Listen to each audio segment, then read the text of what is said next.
Okay, I call the October 2nd meeting of the school committee to order. We run through our agenda and then we will jump in.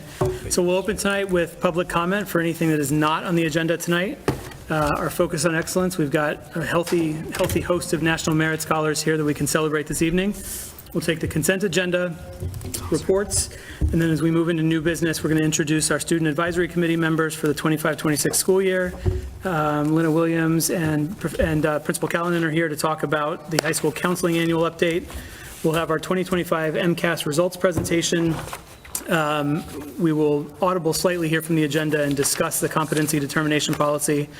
And then we will discuss and take a vote to approve a proclamation of CPAC Awareness Month for November. In old business, we'll finalize and approve the superintendent goals, discuss and approve focus indicators for the superintendent goals, and then have an additional follow-up discussion about the Forest Montessori School. So with that, I will open it up for anybody who has public comment for anything that's not on the agenda this evening. Mr. McFadden, if you could just come to the podium, please. And you know the drill, name, address, all that good stuff. Good evening. Carl McFadden, 33 Wakefield Street. Three quick things. First, Fieldhouse is phenomenal. Thank you, Dr. Malacheski, for making it happen. It was taking a long time to be there. Second, the unified basketball team. If you ever get to see this program, it is absolutely amazing. They have 40 kids down there. They played Stoneham for their first win of the year. It was 40 kids against 7, so we liked our odds and we did well, so credit to Tara Hurley. But the reason I'm coming here tonight is I'm actually your representative on the Burbank Ice Arena, and we've been working with the town because the town needed access to the dirt parking lot behind the rink, to build the Recal Center as well as the pickleball courts there. And we worked with the town manager today, and I'm pleased to announce that we've come to an agreement.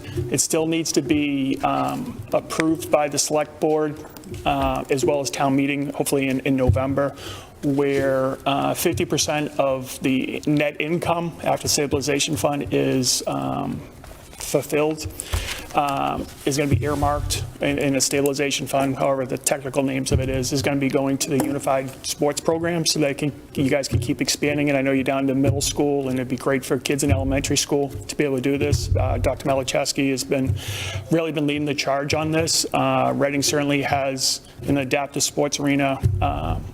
No, it's not even close. In the Middlesex League, it's not even close, but I would feel pretty confident in Eastern Mass. I can't imagine there's a better adaptive sports program going on there. So hopefully, going forward, in real time, well, I should say in the past, and since Burbank's been open, they've given back $3 million over the past 25 years to the town. So we have 17 years left on the lease. So you can kind of do the numbers, what type of capital contribution would be going towards the school system and adaptive sports to be able to be there. Certainly a wish that the Burbank family wanted to have happen. And as long as the selectmen sign off on it and town meeting approves it, you guys will be getting funds every year from the Burbank Ice Arena. Have a good night. We're going to go watch the Red Sox. Then we'll be getting back to 8. Congratulations to everyone tonight. Thank you. That deserves a round of applause, Mr. Vick.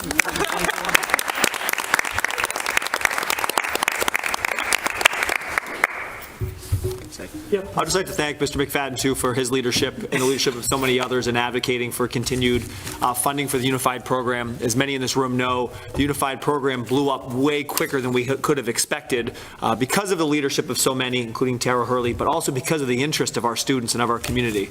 It is so exciting for us to have to keep up with the demand. As Carl was just sharing, too, we had 40 student athletes participating yesterday in the game. We have students at the middle school level who want more opportunities. We have students at the elementary school level who are now asking for opportunities. So there is so many different ways that we can use the funding here to expand programming for our students and for our community. So I'd just like to thank you, the Burbank community, others for just your advocacy. This means so much to our student athletes and to our community. So thank you. Thank you. Okay. Any other public comment for things that are not on the agenda? All right, we'll move to our focus on excellence, and Dr. Malacheski, I'll hand it to you.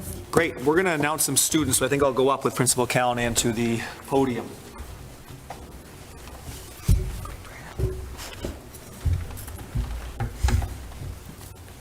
A few of them aren't here. here, but I think we should read their names anyway. Perfect.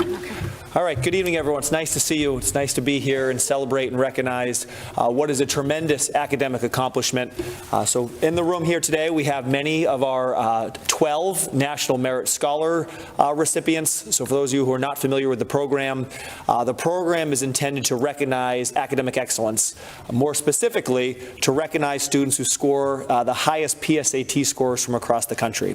So each year, 1.3 million students participate in taking PSATs as juniors, and the top 3 to 4% qualify to be recognized as commended scholars through the National Merit Scholarship Program. So tonight we are pleased to recognize 11 students who received that recognition, also one student who has also earned the National Merit Scholarship semifinalist recognition, which means that they were in the top 1% of all PSAT takers as juniors, and also qualify to continue on in the process, in the finalist process. So first of all, what an accomplishment. Obviously, it is based off of one test, but we know that this reflects more than a decade of commitment and dedication to your studies and to academic excellence. So I'd just like to congratulate all of you on this marker of what you've done and what you've done in terms of academic excellence. Two, I'd like to thank your families.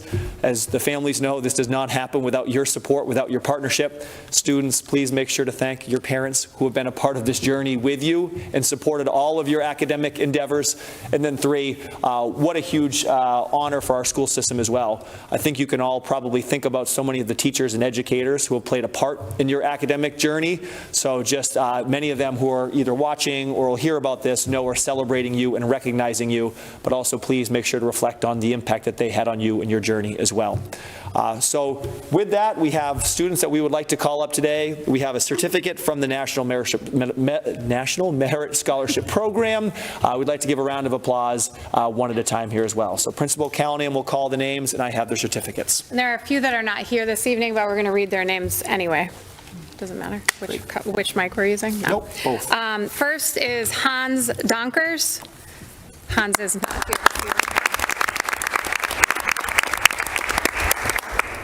Barakat Gabia, also not. Cole Grant.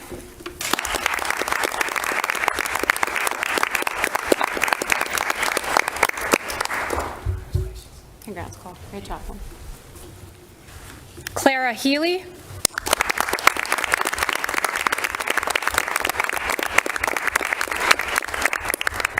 Congratulations, guys. Great job. Congratulations. Congrats, Clara. Good job.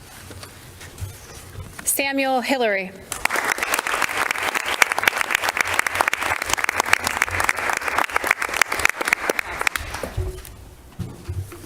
Isla Lusk.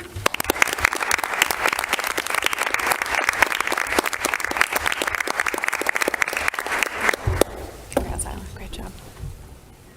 Charlie May.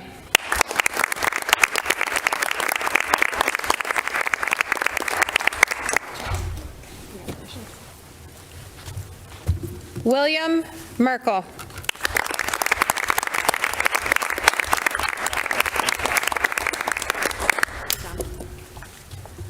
Jessica Richter.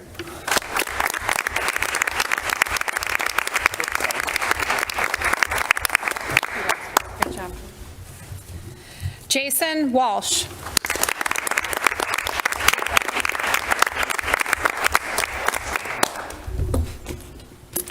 Angela Wilder.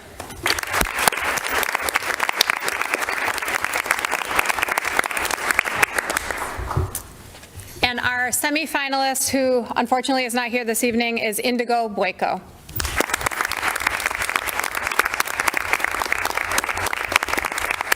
Not have her certificate either, knowing that she's continuing in the process, and we don't know if we'll end up as a semifinalist or a finalist as well. So just again, a huge congratulations for your demonstration of academic excellence. It's a proud moment for everyone in our Reading Public School community. Okay. All right.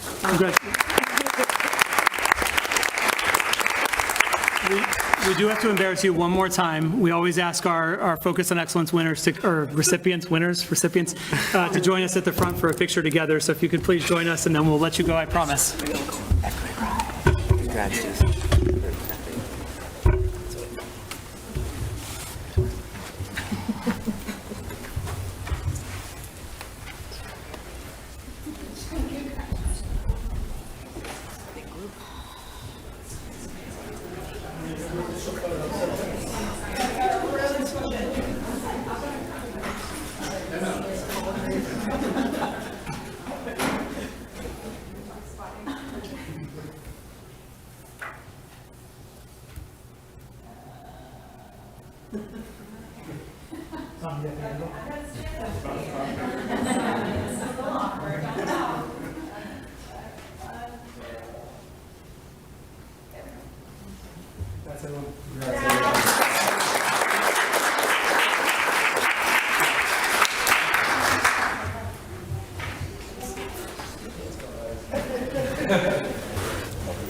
Congratulations, Jessica.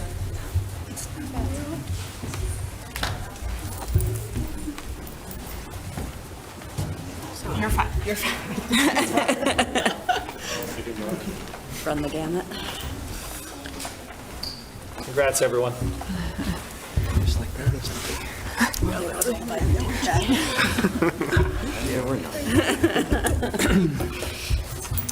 Okay, let's move to the consent agenda, and we'll start with a motion.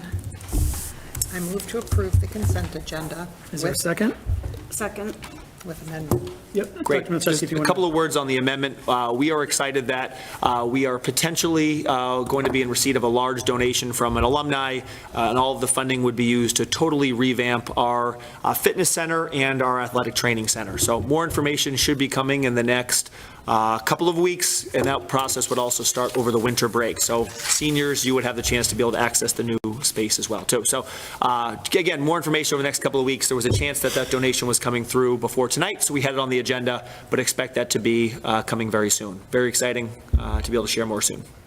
So the motion will delete item 13. So I'll offer an amendment to remove item 13 from the consent agenda. Is there a second? Yes. Second? All in favor of removing item 13? Okay, so now it's as amended. Any further discussion? All in favor? Carries 5-0. Okay. Reports, Dr. Milczewski. Great. I'd just like to give one thank you, and this thank you goes out to some of the character demonstrated recently by our boys' football team. There was a member of a younger student in our RPS community who lost everything that they had due to a tragic fire. This student was also involved in supporting some of the, through water boy, ball boy activities over the years, supporting the football team. The football team on their own, as a group of student athletes, rallied around the students and read like a student-led fundraiser to provide gift cards, clothing, other materials, and then presented that to the younger student in our locker room. So just a really awesome demonstration of character to see the student-led leadership and supporting a member of our community in need. So I'd just like to give a thank you to the football team, the football captains in that community for really supporting our community and a student in need. So thank you. Let's go to liaison reports, and we'll start with Tom. I don't have one, other than what's in the packet. There you go. Laura. No report. Aaron. No report. Carla, I know I can depend on you. We got the officially signed project funding agreement from the MSBA, so we're getting the money, and we're really excited about that. We had a community meeting, an abutters meeting last week, and we actually walked the site and walked with the abutters and told them what was going to happen right on the project adjacent to their property. So we get to hear what kind of trees they want planted, because we have some leeway with stuff like that. And everybody left happy, so that's our goal. The meetings are going well. We're going through like a whole nother round of design meetings. So we're looking at furniture now and EV charging stations and just more design. So at one of our upcoming meetings, we're going to bring in actual samples of the exterior of the building and the interior, so people and the public can be invited in just to kind of see what things actually are going to look like in the colors and things like that. It just becomes more real when you're able to kind of see things happen, so it's kind of exciting. That's it. Great. And I have no additional report tonight. So let's move on to Oh, I'm new. sorry, one quick thing. Yes. It's not a report, but a reminder, and so we get posted for it. Next Wednesday is the first financial forum, so just wanted to remind ourselves of that. And we are posted. Okay. Yeah. Yeah, we were Yep. posted today. Great. Okay, let's move on to new business. We're going to start with the introduction of the Student Advisory Committee, and I think Principal Callahan, probably best off to join Dr. Hardy up here so you can be on camera. He said that you could see that, but she can't see it. Rob said that the camera won't get her. It will get her? She's all the way over there? Roughly about 8 minutes. I don't know, it's not showing up here. He said it won't show up here. Oh, It's okay. I'm just- okay. Actually, no. Good evening. Thank you for having all of us. I am proud to introduce our 5 board members from our Student Advisory Committee, 4 of which are returning, and then we have 1 new member because Tamia graduated, so we had a vacancy, and all of the other 4 wish to continue. And they do an amazing job, so we're so excited about that. So we have Jason Walsh, Sachi Salvakumar, Alex Vincent, Sebastian Orsini, and our new member is Thea Cuna. So welcome. They do have some things that they want to share if there's time, I think. I don't want to put them on the spot, but if that is something you guys want them to do, I'm sure they will. Yeah, absolutely. No pressure, guys. Just, are we doing, is this for student reports, just a little bit about ourselves, or? You can do all of the above, but yeah. All of the let's- above, okay. Hey, start, introduce yourselves. Yeah, maybe, introduce, and yeah. then we'll do our report sections. Okay, so Sachi, you first. No, you're starting this. And aren't you introducing yourself? No. Okay, all right, so I'm Alex Vincent. I am a returning member. I've been here all of last year. I plan to hopefully come back next year, but it's great to be here with everyone again. And I guess I will jump right into student reports. So for our upcoming events, on October 16th, we have the activities fair during Flex for all students. So that'll be for all the, not just the incoming freshmen, but especially the incoming freshmen to come and look at clubs, sports, activities, see what they want to join, extracurriculars and stuff like that. On the 22nd, there will be a PTO board meeting from 6 to 7 p.m., which is their quarterly meeting. Sorry, that's incorrect. The quarterly meeting is at 7 to 8 p.m. Then, big and exciting, we have homecoming week coming up from October 10th through 19th, and that will be, 15th through 19th. Geez, what's going on today? Then that'll be just a bunch of spirit days. We have Jersey Day, Pajama Day, Class Colors, and Senior Shirt Day, and at the end, on the 17th, is Unity Day, where it's a big, fun, just group of activities that everyone does, splits up in the school, and it's a really great day. Hi, everyone. I'm Sachi. I'm a senior. I've been in student advisory and on the board for the past 2 years.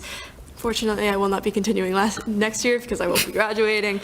I participate in a lot of activities, both in and outside of school.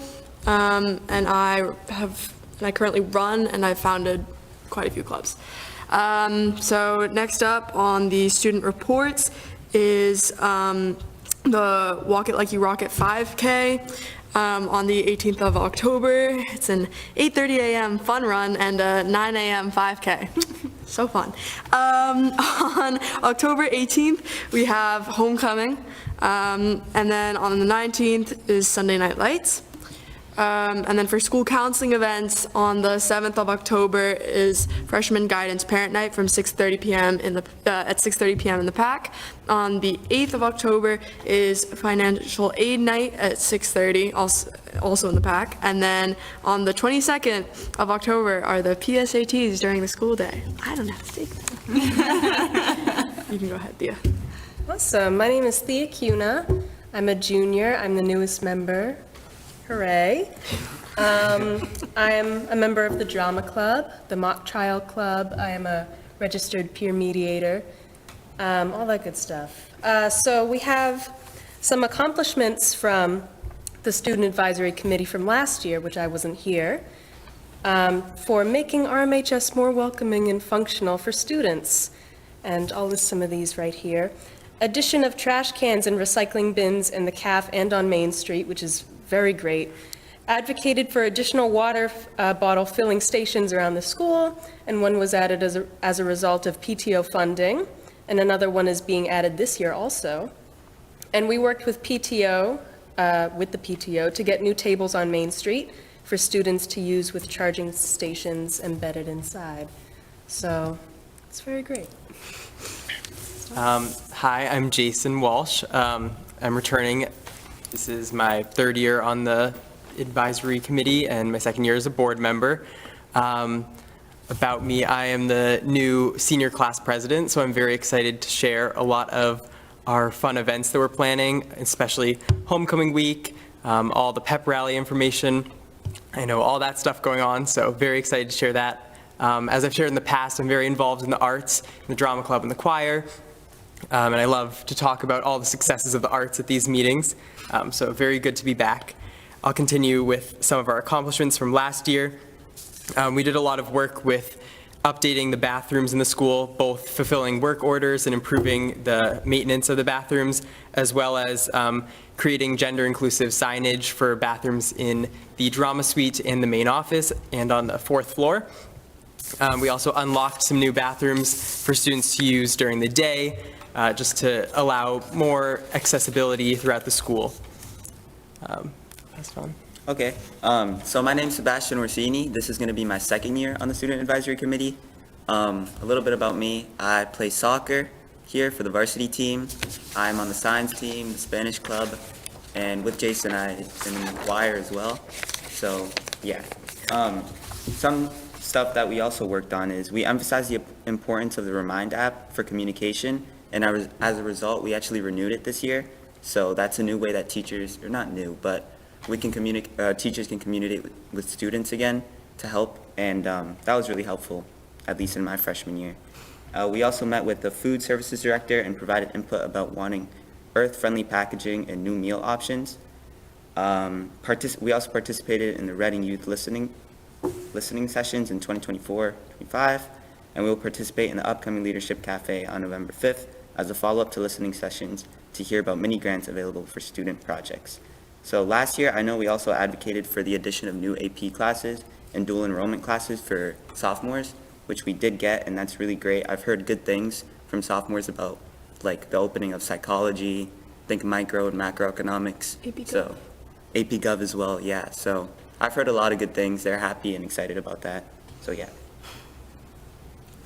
Great. Well, so thank the 4 of you for coming back. I guess that means it wasn't a terrible experience with Tom last year, so that's good. And thank you for stepping up as well. We're excited to work with all of you.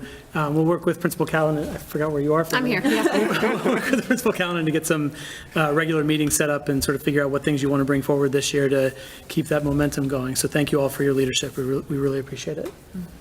Anything from anybody else? We did also have topics of discussion for 2025 to 2026.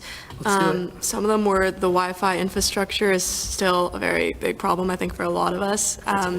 One running joke between a lot of people in the choir and drama department is that choir room and drama suite has basically everything. You've got air conditioning, you've got all gendered restrooms. It's great, but it has no Wi-Fi. A school-wide cell phone policy, which is something that we talked about. I think everybody has a variety of opinions on that. Adding AI usage in the student handbook, I think Ms. Callanan mentioned something about that. And then cross-pollination of high schools and middle school clubs, and even elementary schools, more arts and sports in elementary schools and middle schools, I think was another thing that was brought up that we would really like to see, I think, more participation, especially from the youth, on clubs like that, because for a lot of us, we didn't have access to clubs and things where we could also work with older kids on a variety of stuff. So, yeah. Great. It's a good list. Yeah. Sounds like it's policy heavy. Yes. What's that? Sounds like it's policy heavy. Yeah. No, it's good. When are we discussing cell phone? So we have to have a cell phone policy district-wide, starting at the beginning of the 26-27 school year. So. Has the law passed yet? The law Yes. Has it? I believe so. I don't think it's fully. Sarah's yet. shaking her head. No, only through one of the houses. It has not passed through both houses. Didn't get through the Senate, I don't think. Yeah, halfway. Still pending. Still pending. Yeah, I mean, that one's clearly on our radar, and I think we've all said in the past that when we get down to developing that, like, there's going to be a ton of stakeholder involvement in that, because, people have a lot of opinions about it, obviously, so, you all especially, I would imagine, so. It goes all over the place. Yeah, so, great. Anything else from anyone tonight? Great. Great job. Great to see you. So as we always say, you're welcome to stay. You're also welcome to go. We know you're all busy folks, and we appreciate it and are looking forward to working with you this year. Thank you. Thank you. Good job. Good Welcome job. aboard, dude.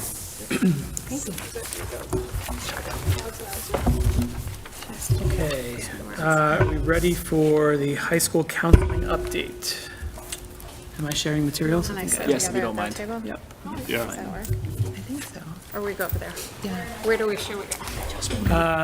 You can either come, Oh, we need both. either spot, either on We Tom's. go next to And I'll bring this over. Oh, you guys are staying there. Okay. Oh, sorry. No problem. Do you need an extra And mic? then We need one of the bigger mics. Yeah. We got two over here. Yeah, we do have two here. I'll bring one of these over there. Oh,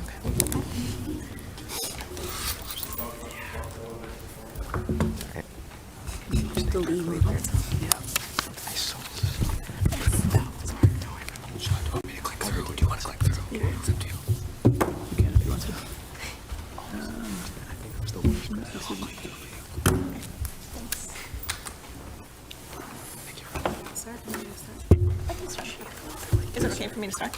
Yeah, you're good to go. Thank you for having us here. As you know, you've seen me do this presentation for many years, and I always love coming here and celebrating our students and all the great accomplishments. It's wonderful to be here in October versus in the past, I've done it later on in the year where it's January, February, and we don't have all the results from college admissions for that particular class, but being here in October, I can report on the full class of 2025 and how they did last year. And it's perfect to come right after celebrating National Merit students because, we're celebrating the achievements of some of our top performers on PSATs and our standardized tests, but the reality is we have so many wonderful students who are accomplishing so many great things, so I'm excited to be here tonight to share that. So I'm going to start with where the class of 2025 went last year.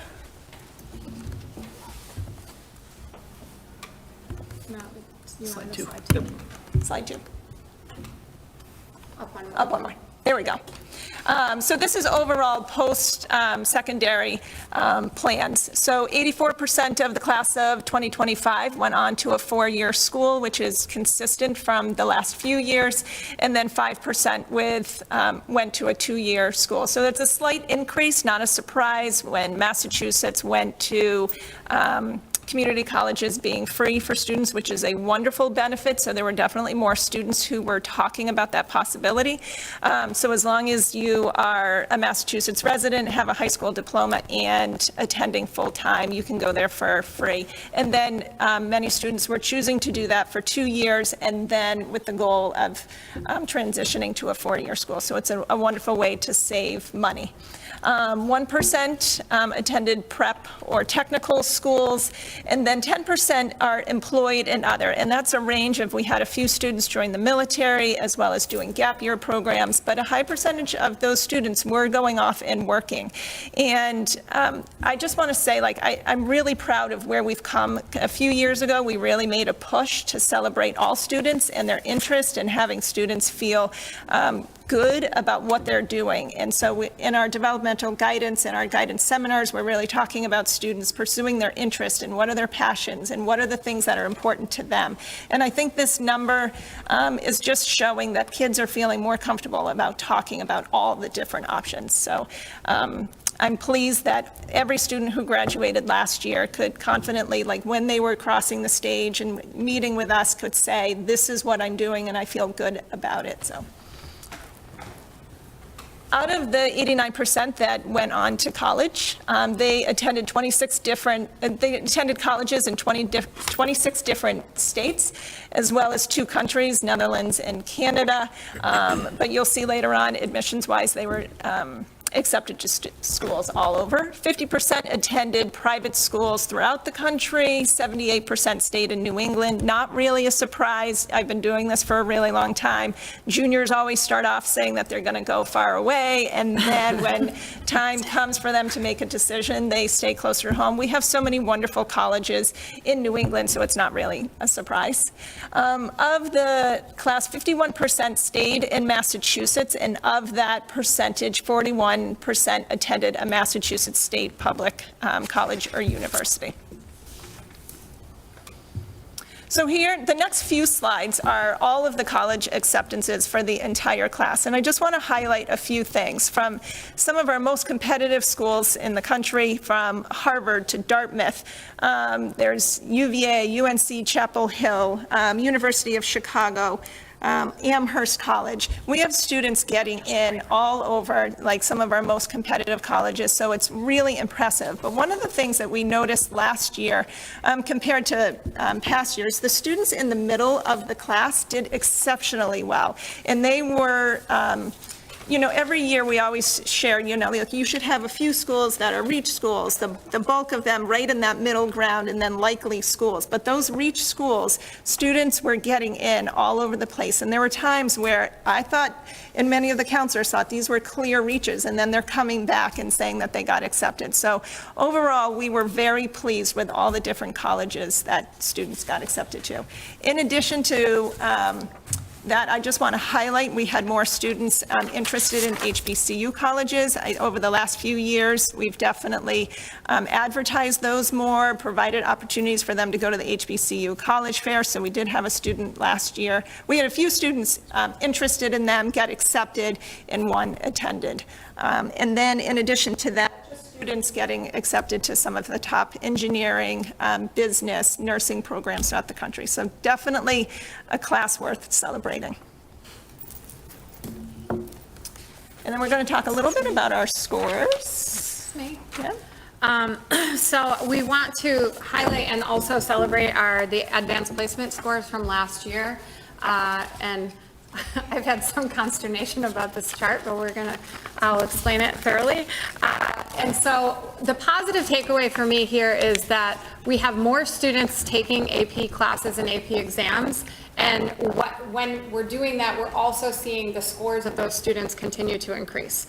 And I think those are two really positive pieces of information. And that is a tribute to the work that our teachers are doing in the classrooms and the kids are doing when they go home and have to complete that work. A few things to highlight is that we had the highest scores ever in history of Reading Memorial High School for students passing AP exams last year, with passing being 3 or higher. So we had 83% of the students that took AP exams passed, compared to 2 years ago, which was 63%. And just to pull out another positive piece of, I would say, success of data is that I know a lot of work and discussions have gone into the math pathways and our math departments. A lot of that work is tribute to Dr. Hardy, and 96% of our students that took an AP exam last year had a 3 or higher. And that is a phenomenal statistic. And 2 years ago, it was 68%. And so I really want to highlight and celebrate. And Lynn and I talk about this a lot. We want every student to reach their academic excellence, but this, I think, I do not want to gloss over in any way how well our students are performing on AP exams. And so just a positive takeaway.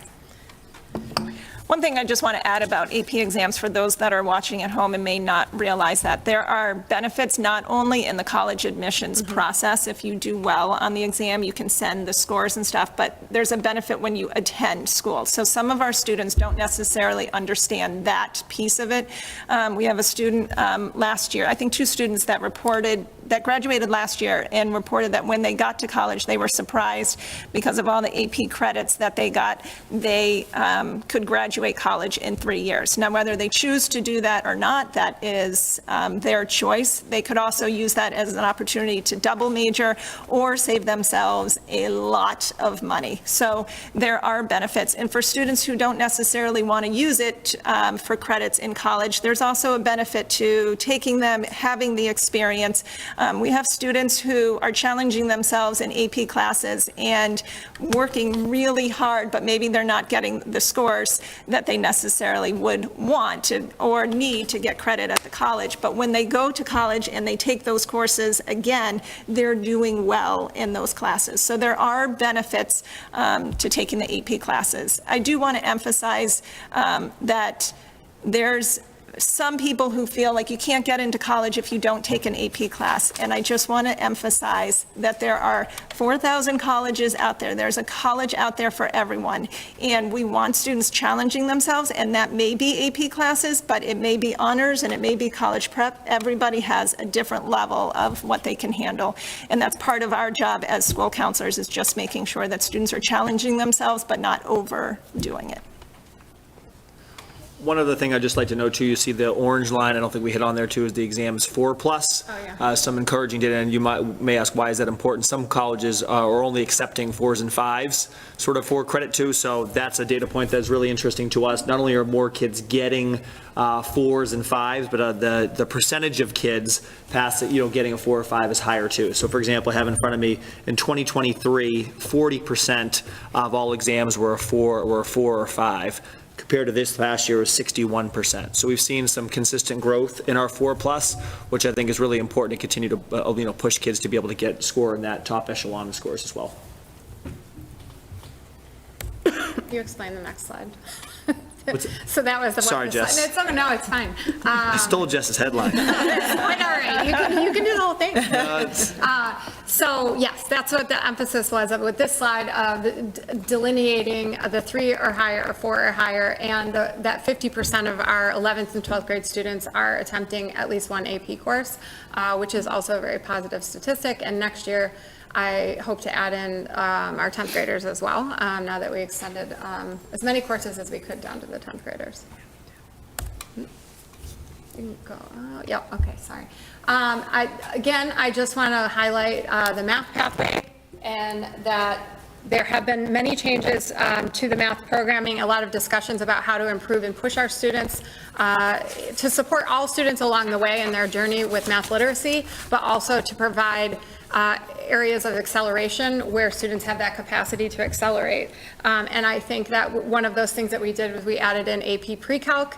A lot of students are attempting that class, some as juniors, some as seniors. And that, as a result, I think that we're seeing the positive increases in the scores for not just AP Pre-Calc, but also AP Calc, also AP Stats, and the different courses that our kids are attempting.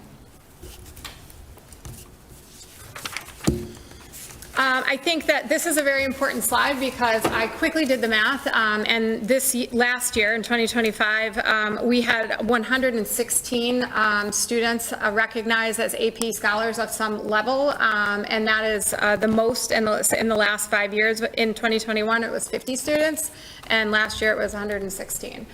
So again, all positive data going in the right direction for our students that are attempting the AP exams, and some are taking a lot of AP exams, so not necessarily recommended, but they're achieving.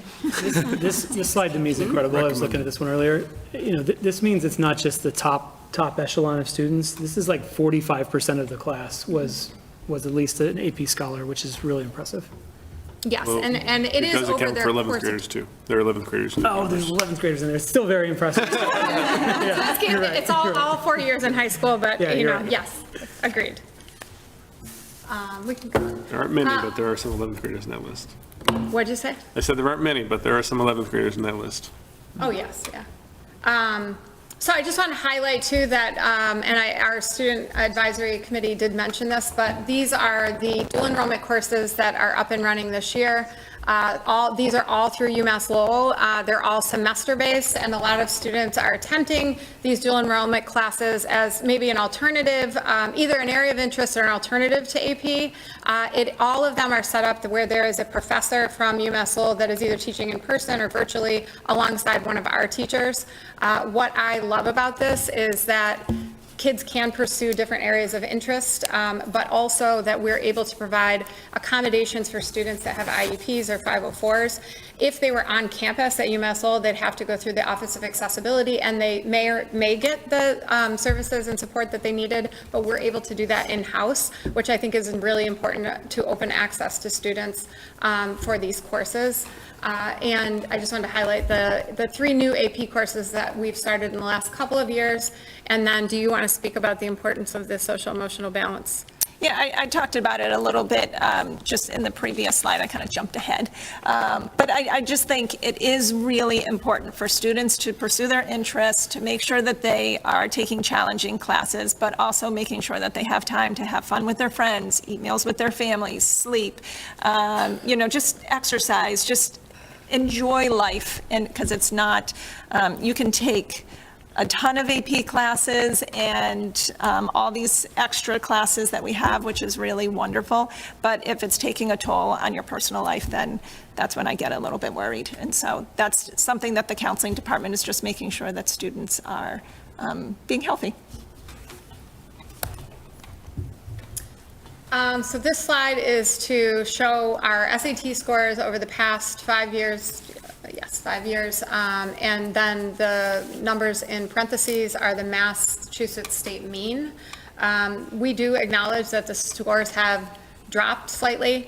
And I have a data team that was stood up last year, and we're continuing that work this year. One of the pieces of data that we are interrogating is, why is this happening?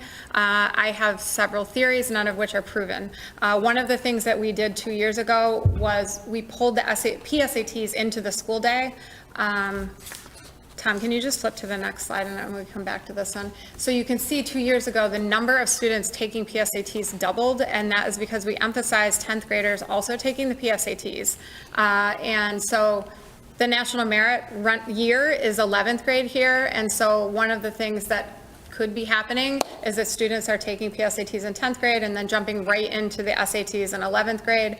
I don't have the data available right now because there's a lot of it. And to peel apart this information with demographic and who's taking the exams, how many times are they taking SATs? When we're pulling that data, are we super scoring their scores? I don't know. If they're taking it multiple times, or is it all just correlated all together? So if I took the SAT 3 times, is my SAT score getting put in there 3 times? Or are we pulling my best English score and my best math score? All of which is worth looking at.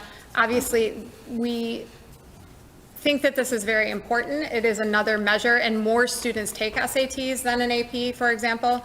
And just like other large-scale pieces of data, like the PSAT, it's something that we're looking at, and then we're going to look at areas of strength and areas of weakness on the PSAT or the SAT when students are taking it, and talk to our English and math departments about different things that they can do inside the classroom and inside the courses that the students are taking. And also, what's the most appropriate time for students to take the SAT?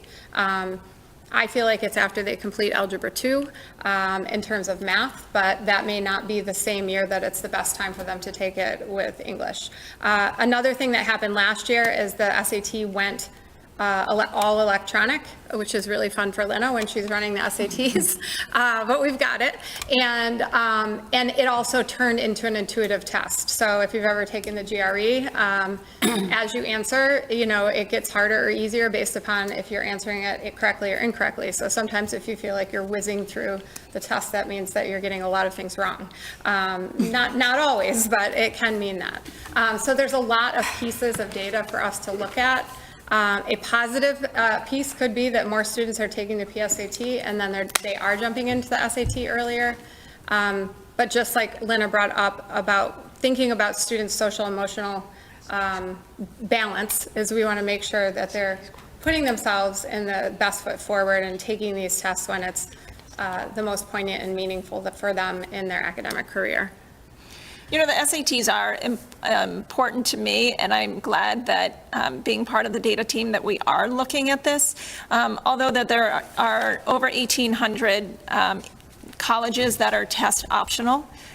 If you do well on the SATs, that can help in admissions, and that can help with them deciding merit-based scholarships and also placement in courses.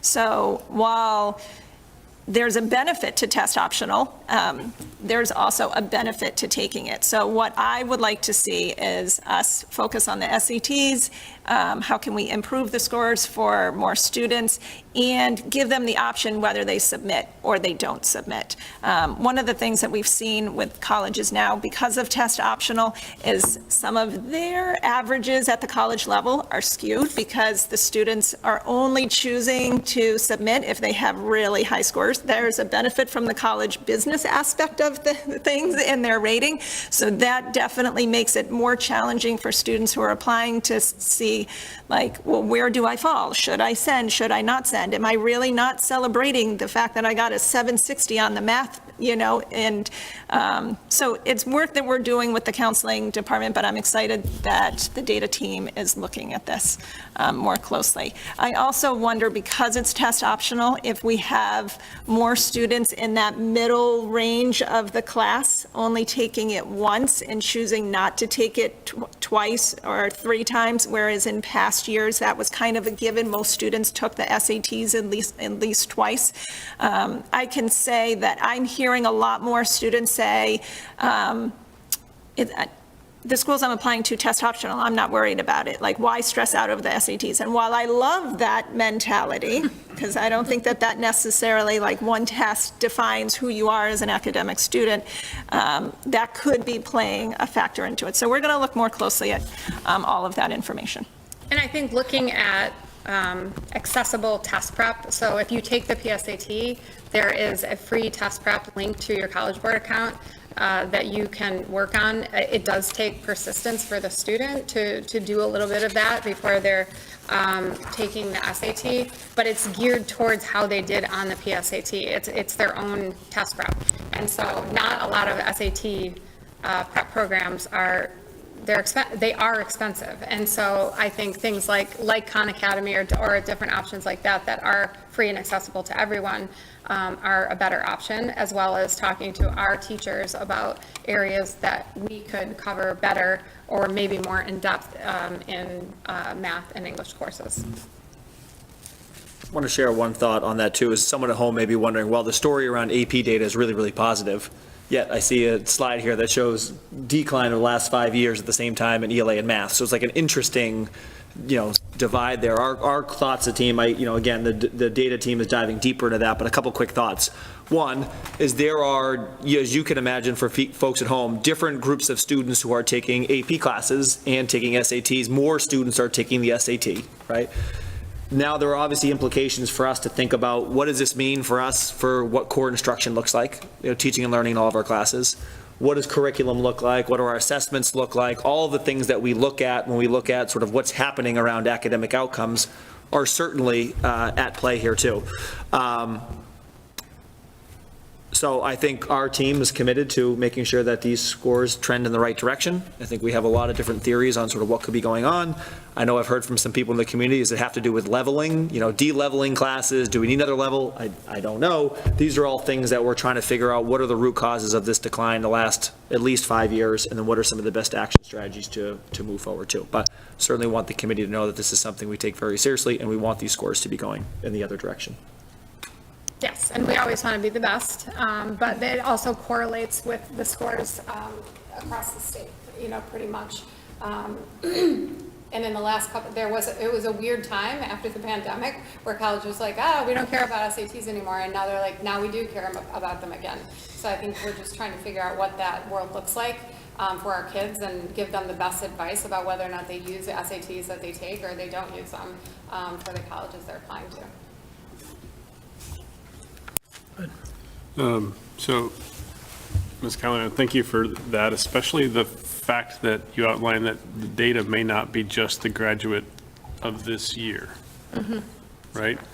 The way this presents itself is graduating year 2025, which is not necessarily accurate from what you're saying. So getting into that next level of detail, I think, is going to be important as part of it, and I appreciate that's happening. One other thing, and I told Dr. M this earlier today, that is out of your control, but as an impact, is everything that happened before they got to high school. Everything that happened before they got to high school. And many of us on this committee know that this graduating class was the first class that had to deal with math in focus when they were in kindergarten and first grade, which is the most horrible math program we've ever implemented in this town. They're seeing that now. You guys probably dealt with that. The first class that had to go through with Lucy Calkins, which we've since gotten rid of as well, as part of that as well. So foundationally, it's not going to be just you guys fixing it. It's going to be the fixes that we're making in K1, 2, 3, 4, 5, 6, 7, 8 that's going to help this in the long run. But it's no surprise to me that we're seeing 2022 through 2025 having the challenges that they did, considering they were fourth grade, first grade, third grade, second grade when we were rolling out those programs back in 2013, 14, and 15. And I still think we don't fully understand the ramifications of the pandemic. Like, That's true. I mean, it was, and I think Reading did it as best as any school district could handle the pandemic, but it was a very challenging time to be a student and to be an educator. Yeah, and we're seeing that in some of the later presentation we have coming up a little bit later with some of our fifth grade scores that we're going to see shortly too. So that is an impact as well. And obviously you can see the pretty big drop from the state just in 21 versus 22. But diving into the details like you guys are asking for will be great to see. What are the 11th graders when they're taking it the first time? What is it, when they're seniors and it's maybe their scaled score or their super score, and how does that look versus this is going to be interesting. I'd appreciate that next level of grain as well. Thank you.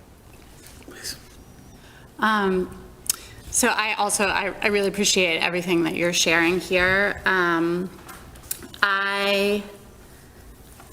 me think what I'm trying to say. I think it's very different when you're like taking a concentrated AP course and the whole course is geared toward, essentially preparing you for the exam. And it's the same whether you're taking it here or whether you're taking it in Kentucky. It's the same curriculum, right?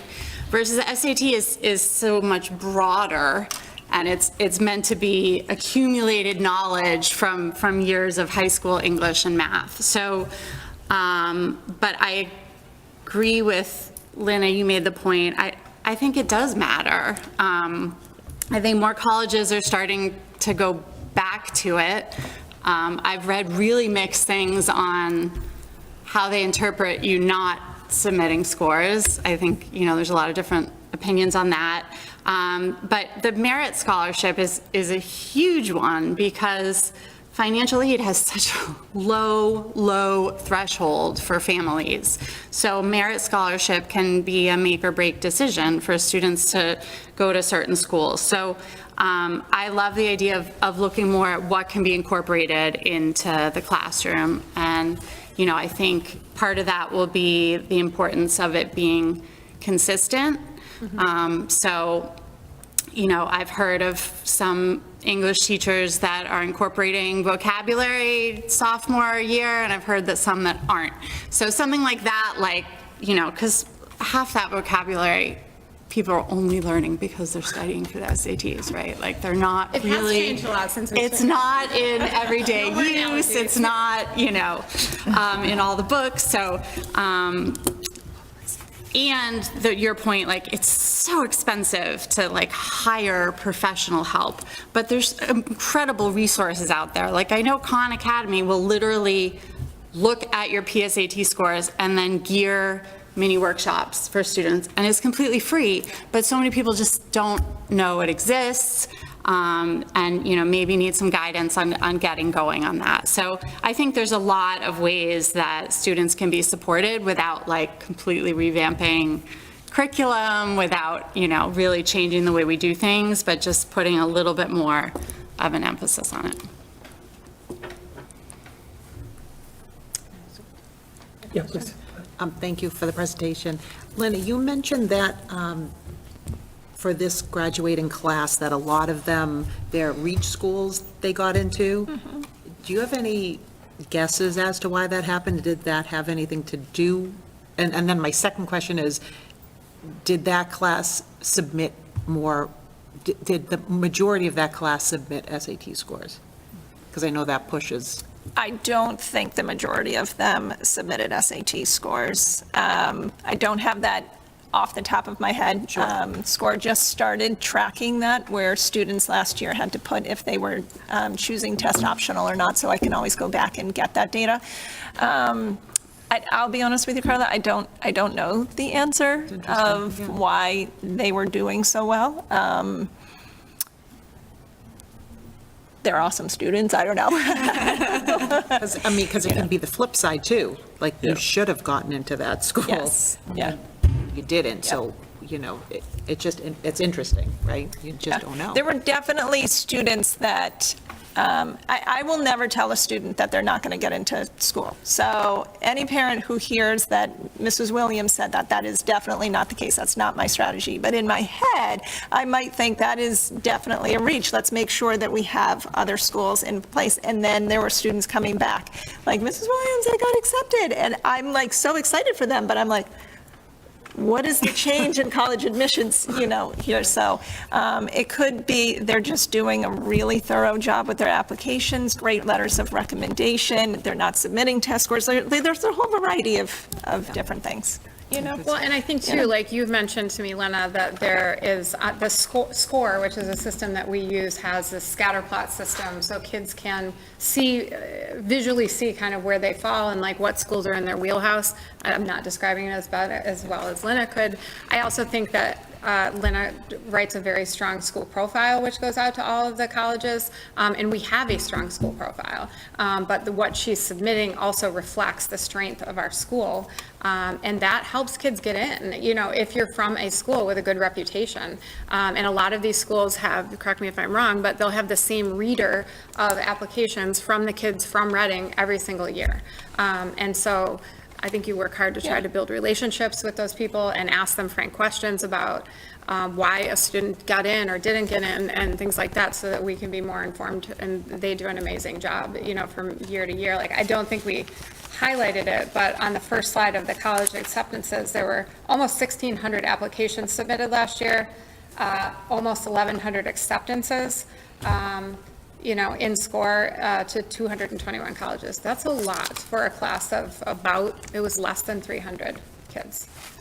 One of the things that was interesting, we had an increase this school year with the number of colleges asking to come visit us during the school day. So we're close to 100 colleges that are here. In the past, it's hovered around, 70 to 80. And we do our best to make sure that we meet with every college rep, and we are constantly hearing back from them that not all high schools do that. And I think these little touches of having the college fair and taking the time and letting them visit, we have a lot of seniors who do come down.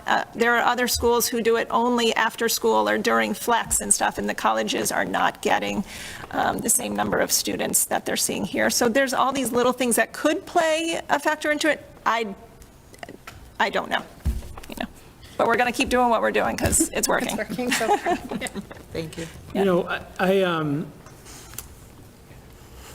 In a vacuum, you look at these scores and you say, we were at a mean score of almost 1,200 in 2021, and we're at a mean score today of like 1,150, and that feels like a massive drop. But, you highlighted this, like the delta of our scores versus the state scores has actually gotten bigger, since 2021. College Board doesn't publish an overall mean, but if you look at the percentiles, like we're kind of in the same percentile range as we were in 2021. So those confounding factors you talked about, the changing mix of test takers, students taking it less seriously because it's test optional, all that sort of stuff, those are applying across the board.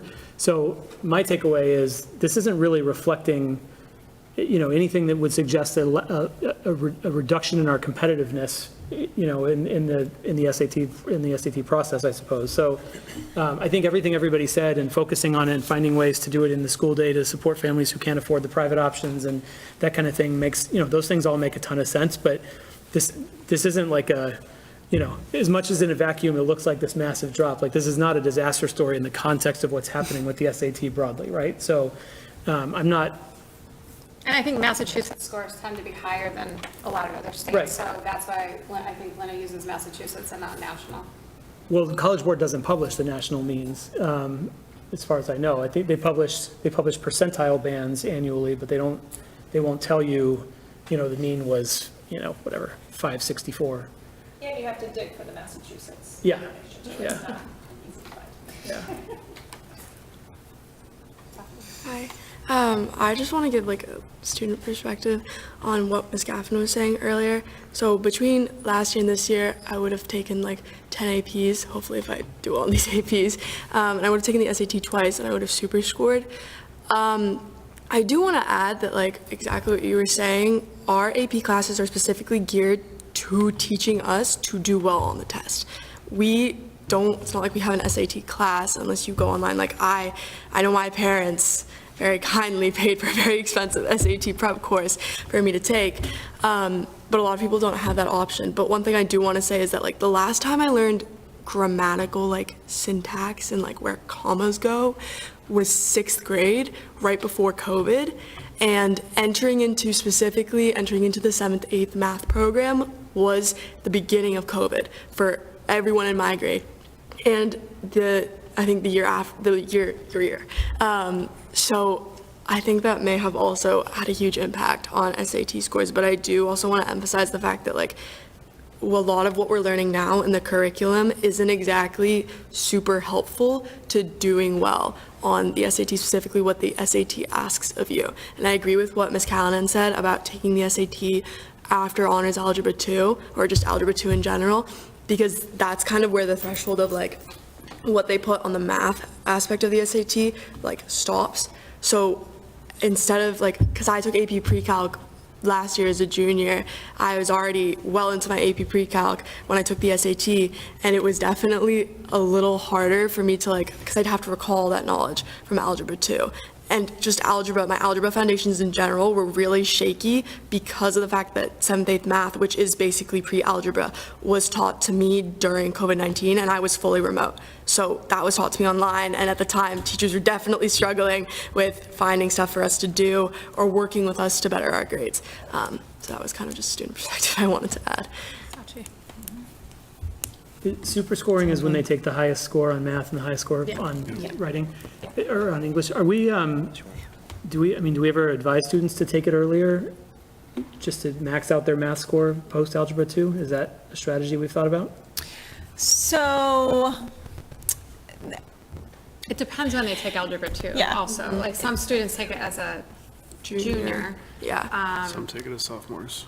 What? And now last year, we had some taking as freshmen. Right. Yeah, a freshman or an 8th grader taking algebra 2. True story. Yeah, so there's pros and cons. Yeah. You know, I also think that there are questions that are beyond pre-calc, so some of our higher level kids, like if they are doing well in the algebra 2, there are harder questions that they would be missing out on if they didn't have the pre-calc, so there's pros and cons. It is a discussion that we've had just because there were a few juniors that took the SATs in September and did really well. So I've talked to the math department of like, okay, why don't we look at this and go back over the years and see which juniors took it in October versus later on and stuff like that. And then So convince them to that's- take the PSAT as 11th graders so they can compete for national merit because they took it as a 10th grader and you're not in the running when you do that. Yeah. So, you know, there's a lot of gaming that you can do to try to, you know, but you also don't want to take the test 15 times. Like it's excruciating, you know, so. You get used to it, though. There's something to be said about practice. Possible I took it 5 times. Could I add one last thing? Right, so I took the SAT, I took it in October, not in October, I took it in September, and I took it last March. One thing that seriously helped my English score was the fact that I took AP Lang as a junior, and that focuses specifically on argumentative writing and also writing based on like when you're given documents. Same thing goes for APUSH. APUSH gives you documents you have to analyze and write about. Both of those subjects seriously helped me with my English score because they give you excerpts to look at and read and then write about immediately in AP Lang and in APUSH. But before that, I had never really had that experience in honors freshman 9th grade English and in honors 10. So I know my English score increased because of the fact that I was able to, you know, take that and practice that. So that was also just really useful. Insight. I just want to highlight, because Lynna does not always celebrate the amazing work that she does with her department and for the community, that there is a new website, updated website for the school counseling department that has so much useful information. The snapshot in the middle is one of the pieces of information of all the different offerings for parents and students. that the school counseling department is holding throughout the school year. And then do you want to talk about the flyer on either side of this thing? Yeah, one thing I just want to say about the dates, one of the things that we've noticed over the last few years is a decline in parent attending some of our events. And I'm not exactly sure of why the shift happened, but I just want to encourage parents to come, because even though there's a lot of similarities of the things that we cover from year to year, there are tweaks in admissions. There's always new things that are happening. Every year we're trying to bring new things and get new information out there. So I do really encourage the parents to attend some of our evening nights. And then on the left and right-hand side is our post-secondary planning resource guide that just talks about all the things that we do to help students and families through the post-secondary planning phase. And I do think that we, compared to many other guidance departments, offer a lot of things for students and families, and I just encourage people to take advantage of this. We've heard an increase in people paying a lot of money for college coaches, and while it is good for some families and it's the right thing to do, I don't want families to feel like they have to do that. There's free resources here, and when we hear that there are families who are working with coaches, then we're putting our effort into, although we're helping everybody, but we're definitely putting our effort more into the families who are not, just so there's not conflicting information with students and them getting all stressed and confused. And I just want parents to know that we are happy to meet with anybody and walk anybody through the process. Parents included. Parents included, from freshmen all the way through senior year. And as they said earlier, we have a freshman parent night next week. And although we're not talking specifically about college and post-secondary, it is the building and the stepping stone into getting the students active in the community, which all plays a part in helping them figuring out what their interests are that are going to benefit in future years. So I hope parents attend. Me too. Yeah. I have to say that even with, having different children and having, some go-getters and some not-so-go-getters, the guidance counselors are just, they know how to target each kid and each kid's set of qualifications and what they're good at and what they're not good at. And even just a little tip for parents, if you're having a hard time getting your child motivated, the guidance counselors can get them motivated in a totally different way. So it's just, it was a very helpful process for me and for our family, but just for everyone. And I like what you said about, you don't have to go spend all this money because we're offering that service, which is true. So, And I think highlighting our partnership with College Affordable, we have the data from them about how many of our families are using them from the first year we partnered with them to this past school year, which went up exponentially. And they, if it's your first child going to college, it is a wild ride to figure out the financial side of it. And then if you have space in between children, it changes dramatically from one to the next. So it's free. Please come to financial aid night so that you can use that resource. It's really amazing, and they can dig in and really help families with appeals and things like that. Can I ask a slightly unrelated question, or tangential question? Slightly? Potentially, yeah. Is there any sort of alumni network in place that's available for students if they're really interested in particular schools, that we have the resources to be able to say, this person went to that school last year, or this person went to that school a few years ago, let me put you in touch with them, so that you can talk a little bit about what that experience is like and what they're, I think all of these sort of high-level resources are really fantastic, but I also know that it's really hard to get a sense of what a school might be like just from those high-level resources. Do we have anything in place that would connect individuals more on a one-to-one level? So I on an unofficial way, counselors know where students have been, and we're always thinking of like who went places. So there are some students that we connect. We don't do it in an official large-scale piece. We do have an alumni panel that we bring back alumni every year. It's 15 to 20 students who talk to our senior class about their experience in transitioning to college. But you're talking more of like, kind of like a resource where students could know someone went to Stonehill or someone went to, Rice University or something. Yeah. We don't have that specifically, but it's always a possibility. I like that idea. It would be, graduating seniors could opt in somehow to say Yep. like, please add my information to this database and make me a resource. Yeah, I'll look into it.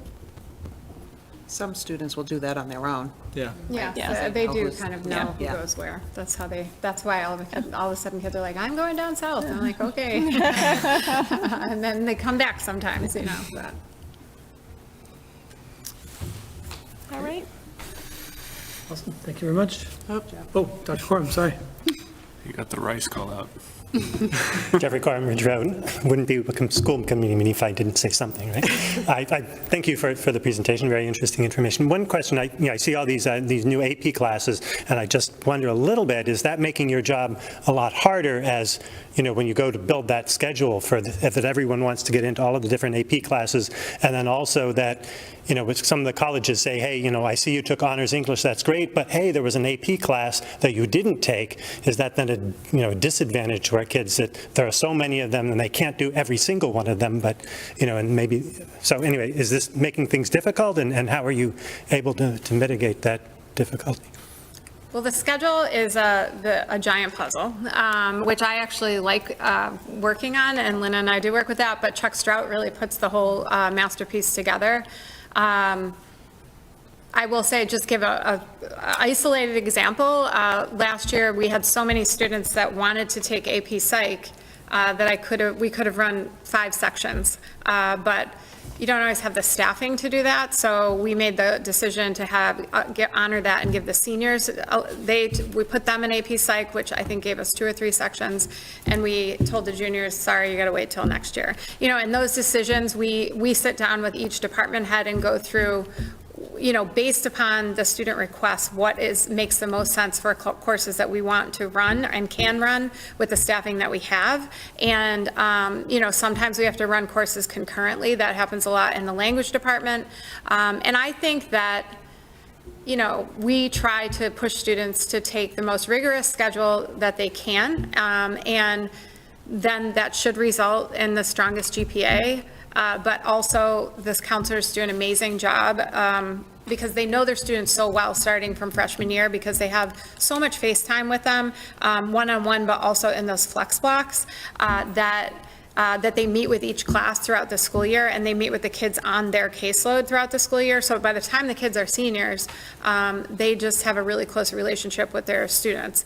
And so I feel like the kids get really strong guidance about what courses to take, and you try to push them within reason, but also knowing that a lot of these kids have so many things that they're doing outside of the school day. So just trying to get them to maintain a healthy balance, because we don't want them sitting in our offices crying because it's so overwhelming, and that does happen sometimes, and sometimes we just have to recalibrate. And, for most of them, college is going to happen, and it's just, let's do something that's going to make you happy and get you where you want to be, professionally as a young adult.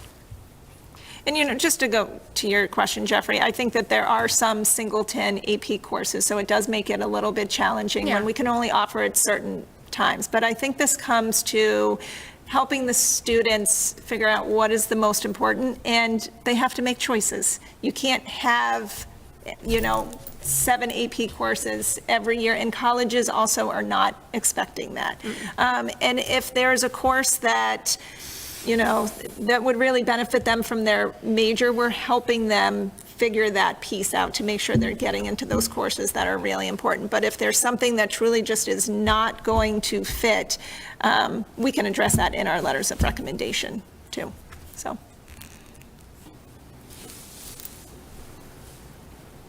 Thank you. All right, All thank set? you. Yeah, thanks so much. Yeah, Still here. okay. Well, good luck with the rest of the night. Yeah. Take CD out of order for Jess, is that okay? We can. Bear with me, let me find the thing. If that's okay with you. Yeah. I move, do you want me? Sorry, what is it? Oh, the competency Yeah. policy. Yeah. Yeah, can we take a motion to take E4 out of order? I move to take E4 out of order. Is there a second? Second. I'm going to give it to Aaron, just to mix things up. All in favor? All opposed, 5-0. Okay, so we'll go to competency determination. So here we are again, talking about the competency determination policy, which we did pass, the school committee passed last year, Dr. Hardy and I worked on, based upon the guidance that the Department of Ed gave us at that time.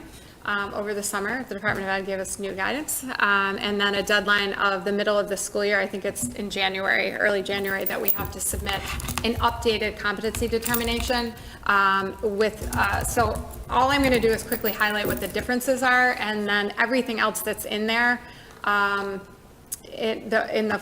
think you have it in your packet, is a duplication of what was already approved with the additional requirements that the state has asked us to include. One is the addition of 1 year of U.S. history as part of the competency determination, which was not previously part of the CD for any high schools in Massachusetts. Defining how students will demonstrate both completion of the courses that we say they must take as part of their competency, so English, science, math, and now U.S. history, and also what mastery is defined as, so two separate things. And so how we define them in the draft that is in front of you, that we ultimately have to submit to the Department of Ed in their system called GEMS, is completion is completing the course. And if it has failed, it does say in the policy, in the guidance they provided us, that they can, if they did not pass the course, they have to have at least a 50 to qualify for summer school. They could do a makeup or a credit recovery in summer school, either with a summer school program that's approved locally or our online platform that we use, which is called Edgenuity.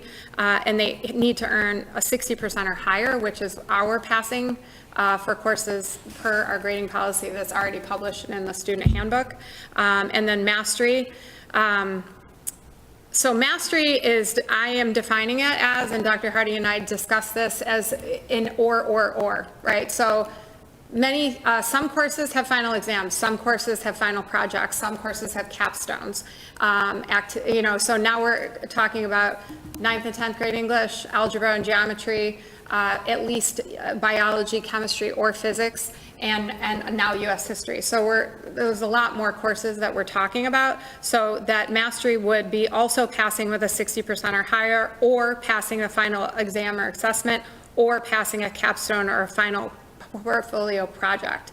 And so that those would be the three options that students could demonstrate mastery of the course, which aligns with our grading policies for students being able to move on to the next course if they demonstrated any of these things, passing the course overall, passing the final exam, or passing a final project. The other new thing that the Department of Ed is asking as part of this, which was already part of the policy that the school committee approved, was our graduation requirements. They were both included in the policy that was approved last year, but now the Department of Ed is asking every high school to submit our graduation requirements as part of this policy. To my knowledge, that has not been requested before, and so that's new. Our graduation requirements surpass the Mass Core recommendations, so I don't have any concern that what we're publishing as our graduation requirements wouldn't be something that would be accepted by the Department of Education, but they reflect exactly what is already part of our policy, is what is in what we typed up. I think those are all of the changes. It is in a little bit chopped up format because we have to plug it into it's almost like writing a grant, plug it into the system. Can I ask a clarifying question? Sure. So if a student fails US history, it's typically taken, what, 11th grade? So we teach an integrated history, and through 10th, 11th, or no, I'm sorry, 9th, 10th, and 11th grade. 11th grade, sometimes they start taking a push, so it's a little different. So technically, any of those years I could qualify, but I think I wrote, hold on one second. History 9 or 10. 9 and 10, because both of those would cover a full year of US history within that content. Okay. But they could fail the course and pass the final, and that's To enough? demonstrate competency, they would still have to, to graduate, they would still have to pass that course. Okay. So, it's kind of like if you think about the CDs as the MCAS, right? So we're saying, this is what they need to demonstrate competency, this is what they need to graduate, and they are two separate things. So it's an and. Yeah. Okay. I struggle with the 60% benchmark. It feels incredibly low, so I'm just trying to wrap my head around the bar. I think that if we're saying that a student can move on to the next course if they have a 60% or greater as part of our grading policy, which is our published grading policy, then that is demonstrating competency. And I don't want to make the bar, and that would also be the same for the MCAS, the MCAS demonstrating and proficiency is about the same percentage. So it does align. Go ahead, Tom. Okay, so I want to back up a little bit because I don't think we passed a competency determination policy last year. We added competency determination to the graduation requirements policy, but we never passed a competency determination policy. We don't have such a policy as it stands right now. I think it was included in the policy that was approved, so maybe the name was. We added it to the graduation requirements policy, right? So I was just looking at that because that's the policy we need to change to align to what you're Policy asking reference for. is that? It's IKF. IKF. There's a section in there that has English, math, and science, so we'll have to add history, is what I'm hearing, right? Appropriately. It sounds like you have a filing you have to complete. Say that again, I'm sorry. It sounds like you have a filing you have to complete to actually submit this form. The deadline is, Sarah? December 31st. December 31st. And then if it works kind of like our grants or the other applications that we've had to submit, it'll be in there. And then if there's something wrong with it, they will kick it back to us to make edits. And I have talked to other principals in the Middlesex League. We were actually out in front of doing our policy, and I shared it with them, and, what the draft that we had, and I said, do your worst, right? But everybody is trying to figure out exactly what they're asking for. So I do anticipate that it could get kicked back, and similar to the grants that we submit, and then you make an edit, and then it goes back through the whole signing process again, and they tell you whether or not it's approved. Yeah, I guess where I was going with the question or questions is I'm going to motion that we table this as an approval because we need to go through the proper process to update the policy so that you have that to refer to in your document.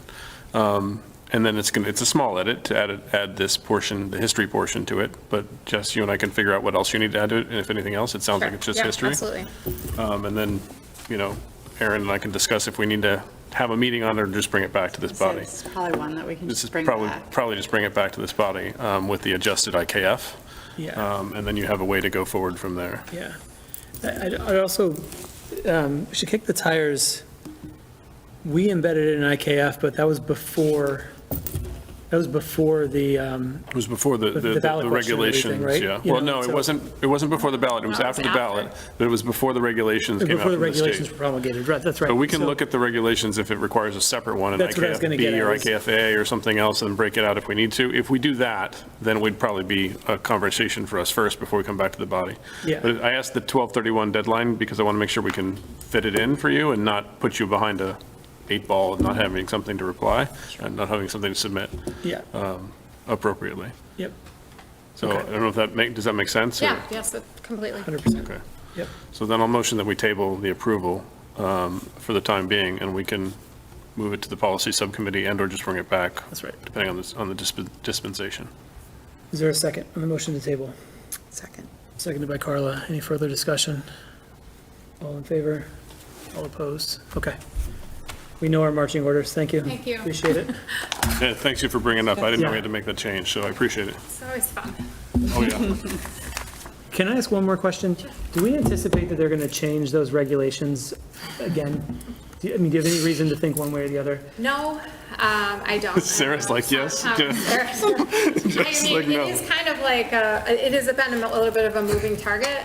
I mean, I'm getting on every webinar that they offer to try to stay ahead of it. And I have somebody's cell phone number now at the accountability office, so she's probably very sorry that I have that, to ask these questions about what next, like what are our responsibilities, so. Yeah. I don't know, what do you think? I'm just thinking, I know that we were given an update from the Merrimack Valley Superintendent. So there is a high school graduation committee, they're looking at like what the requirements should be for high school graduation in Massachusetts. So things are all connected, and where that committee ends up landing and how it impacts the competency determination, I think it's just unknown at this point. Or it could impact your graduation requirements. It's never been asked before for schools to turn in their grad requirements, and most high schools just align themselves with the Mass Core recommendations, which is what colleges say they want to see on a transcript.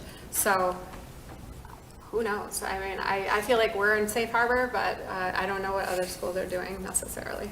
Yeah, I mean, what I was going to suggest, and if we don't have any particular reason to believe that things are going to change again, is maybe we explore drafting a policy that's a little bit more open-ended and using like a procedure to drive these specific changes that the state is promulgating potentially year over year, right? Yep. But in the absence of any reason to think they're going to change it again, maybe for now we move forward with this approach, and then we revisit that in the future if this becomes an annual occurrence. So, just a thought. Okay. Okay, thank you. Thank you. Thank you. Okay, let's return to our regularly scheduled programming, and we will go to the MCAS update. So, Dr. Milczewski, Dr. Hardy, we'll kick it to you. Great. All right. Good evening, everyone. Excited to present a high-level overview of the 2025 MCAS data from the district-level perspective. So in this presentation tonight, we'll open with just a little bit of context, some of which you've heard, some of which maybe new. Dive into a couple of the headlines that we pulled out as a team around district performance, shift into some of our focus areas for moving forward as a district, and then close just to orient everyone on what's in the packet and in all the materials so that people who want to dive a little bit deeper can have more information. So again, in this presentation, I will be briefer than maybe I have in the past, and also try to then open to have more time for conversation or questions. And that skip, sorry to make you dizzy at home. Skip to the last slide. So a couple of pieces of overview just to start. As you've heard many a times over the years, this is we believe the MCAS is one piece or one assessment that we use to measure academic performance, right? I don't think is the entirety to measure how our students are doing, but we think gives us important information at the district level, school level, classroom level, grade level, student level around performance, and then what we should do in response. So again, just want to emphasize that this is one metric that we use to measure how our students, district, schools are doing. Two, what's the new piece of context is the sort of the new legislation that we have just discussed a couple of times already tonight. I do wish Sachi and Alex were here to share their perspectives on this. You'll see in the Globe the other day, there was a headline titled "Mass Sophomores Fare Worse in MCAS Tests when tests don't count for graduation." You saw statewide test scores plummet, similar here in Reading. It is therefore, with that, I think it's just important that we are mindful of that and take that into consideration as we evaluate sort of our high school scores. We know that high school students are aware that this is no longer a graduation requirement, and some students just anecdotally are very open in sharing that this test, maybe how much it matters to them and to their future as well too. So it looks very different in terms of looking at high school results than I think it has the last couple of years. So you're probably going to hear me speak a little bit less about the high school. Given that, I think we need to emphasize some of the other metrics that we are looking at given this legislation. So diving in, starting at just three headlines to pull out. First headline that we'd like to pull out is around statewide achievement. You'll see Reading Public Schools continue to push towards the 90th percentile in statewide achievement in math and ELA. We have said it publicly, we say it internally, we are a district that believes we should be and push for the 90th percentile at least in both math and ELA at all grade levels.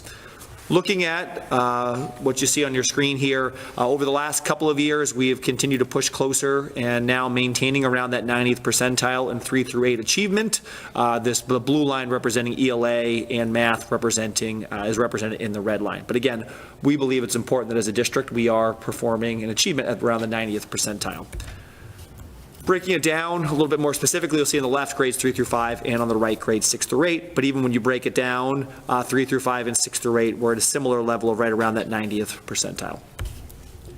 You'll see a lot of conversation at the state level around 2019. Why 2019? The state has emphasized very publicly around the push to bring districts back to pre-pandemic achievement and then beyond. So you'll see there's 13 districts, I believe, that were highlighted who have exceeded pre-pandemic levels in math and ELA.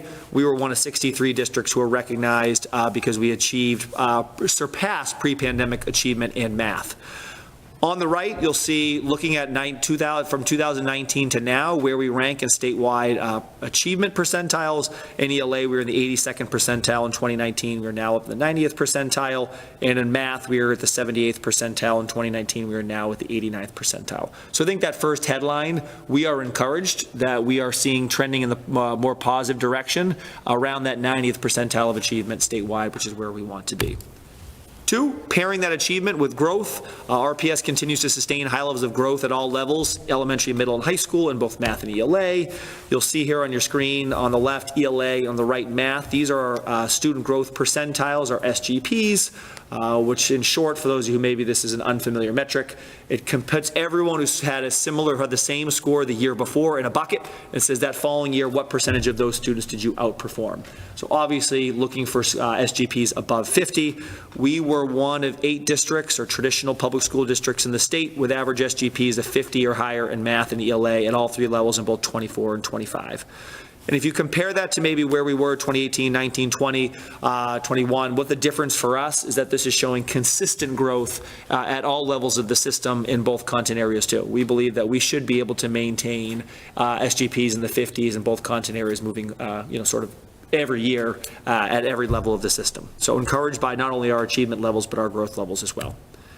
Now, I did want to take our time on our third headline to point to some of the data around that are showing promising results of what's happened in literacy since the adoption of our core. You'll see here noting that we've seen and continued an increased growth in achievement compared to peers across the state since the adoption of our core a couple of years ago. A few metrics that we use to sort of showcase that.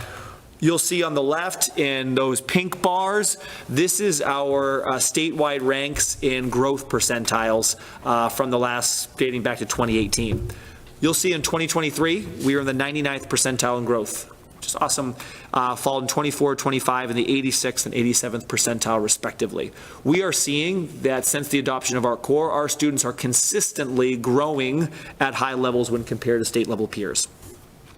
On the right, that's an achievement metric looking at how does that growth translate into sort of where we rank among achievement with our FinCom comparable districts.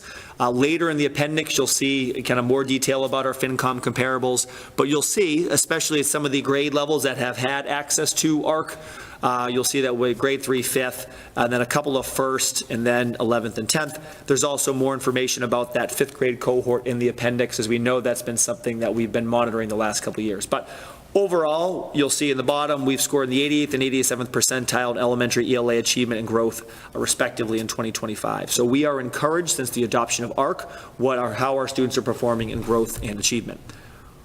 One step deeper, this is just a different way to represent a couple of those data points, but one new one I wanted to flag was the exceeding percentile. As you may remember, when we talked about our core, we felt we also needed to do something that was going to push our higher achieving learners as well. You'll see back in 2019, 73, we're in the 73rd percentile statewide of students, a percentage of students exceeding expectations. Move up to 2025, we are now in the 90th percentile statewide percentage of students in the exceeding category. So we're obviously seeing an encouraging bump of students who are achieving at that higher level as well. One last thing about ARC 2, especially this year, and you can even look over the last couple of years, breaking down our student growth percentile by demographic groups. This year, students on IEPs, students, our low-income students, high-need students, and our Asian students set historical records in the next generation MCAS era for their growth percentiles, and all but one category, I think, had some encouraging, over the last 2 years, encouraging SGPs as well. So we're seeing some encouraging gains in growth and achievement under ARC. So we could talk sort of at length, or what do we think are the, things that are contributing to sort of those, those headlines. You've heard them all before. Investment in high-quality curriculum materials, investment in job-embedded quality professional development, new systems and structures such as our systemic screening and targeted intervention, especially early on. We can talk about those early, later on if you have questions or thoughts. So, focus areas for improvement. 3 here that I want to highlight tonight too. I actually want to start with the second one too, which is interesting. So he said overall, 66% of students district-wide are meeting or exceeding expectations in ELA and 65% in math. So indicating that still about 1/3 of our students are not reaching proficiency. So someone at home may say, wow, we're getting these encouraging gains in state percentile rankings, which are great, but we're really not moving the needle a ton when you look at sort of how our students are doing towards proficiency. So I think this metric shows that, right?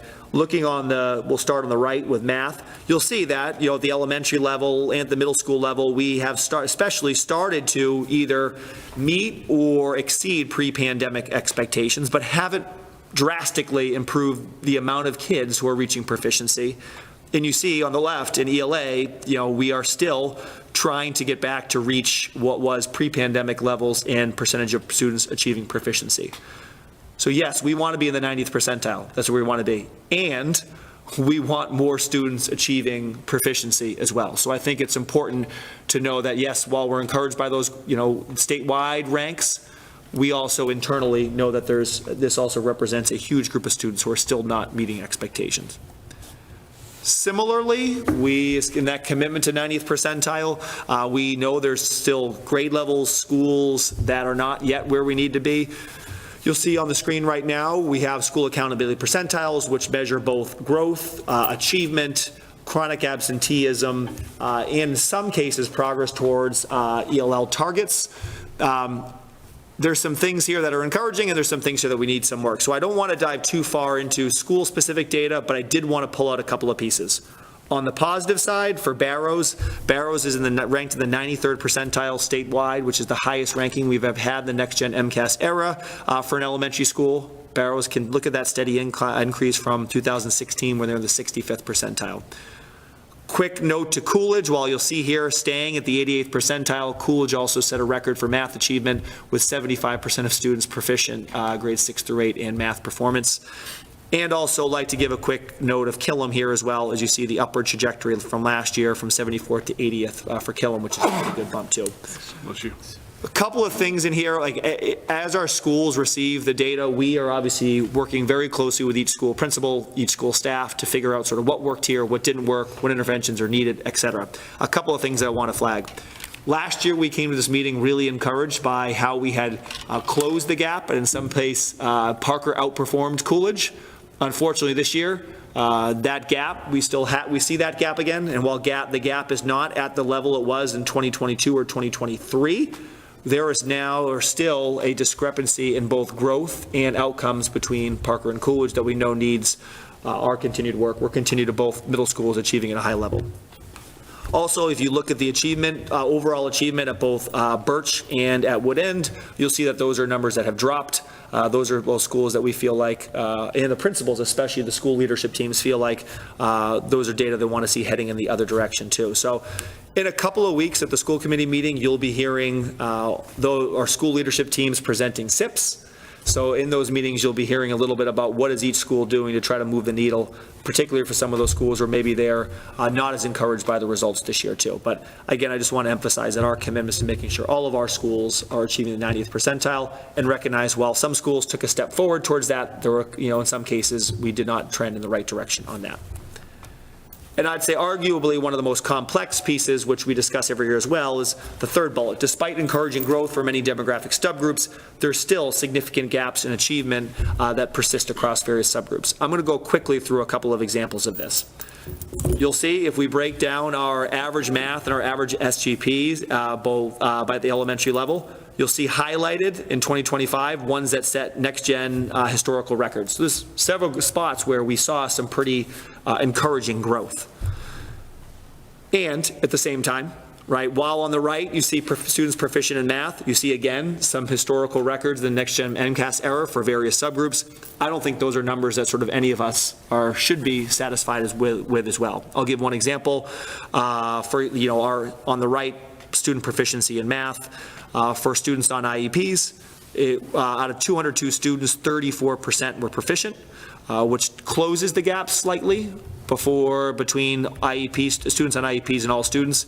I don't think anyone on this committee or anyone in our district is comfortable with the gap there as well. So and these are similar trends at the middle school in terms of, again, you see in some cases, some encouraging numbers of growth, but generally this gap is something that I don't think anyone on our committee or our district is comfortable with. So just want to highlight and want to emphasize our continued work to have to try to target supports and interventions for students and ensure, so we're raising the bar for everyone and for the demographic groups you see on your screen. There's a lot of work to do to ensure we're in a better position in the future.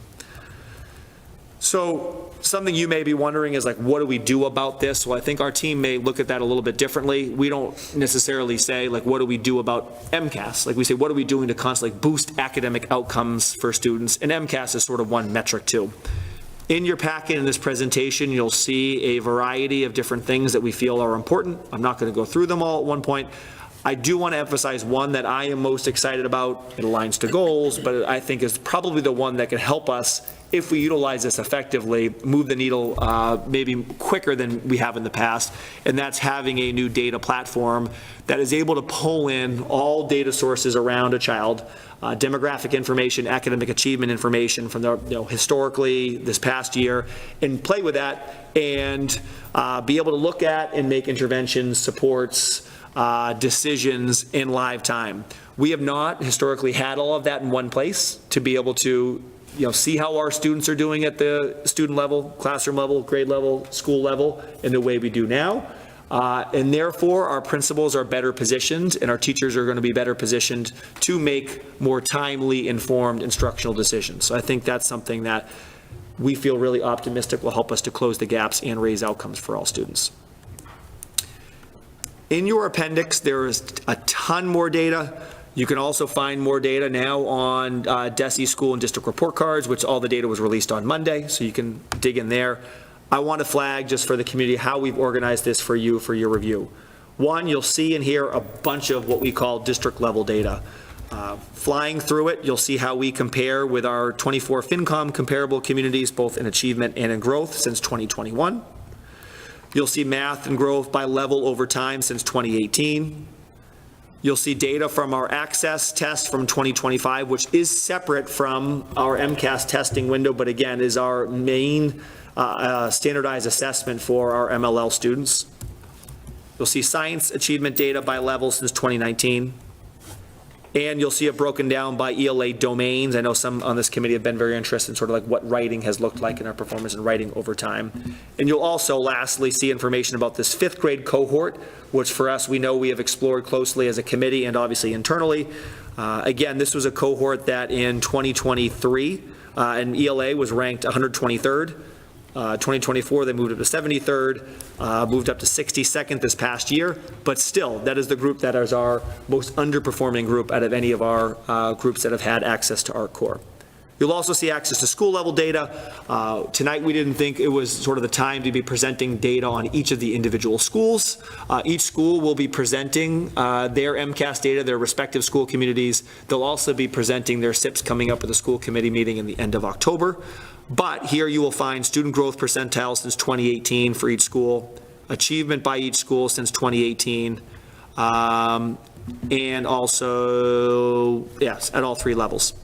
Lastly, if you're interested in kind of trying to contextualize some of the data, we also put in a ton of the state level data as well. So again, just this last piece is state level data. So with that, would love to open up just to questions, thoughts, comments from the committee.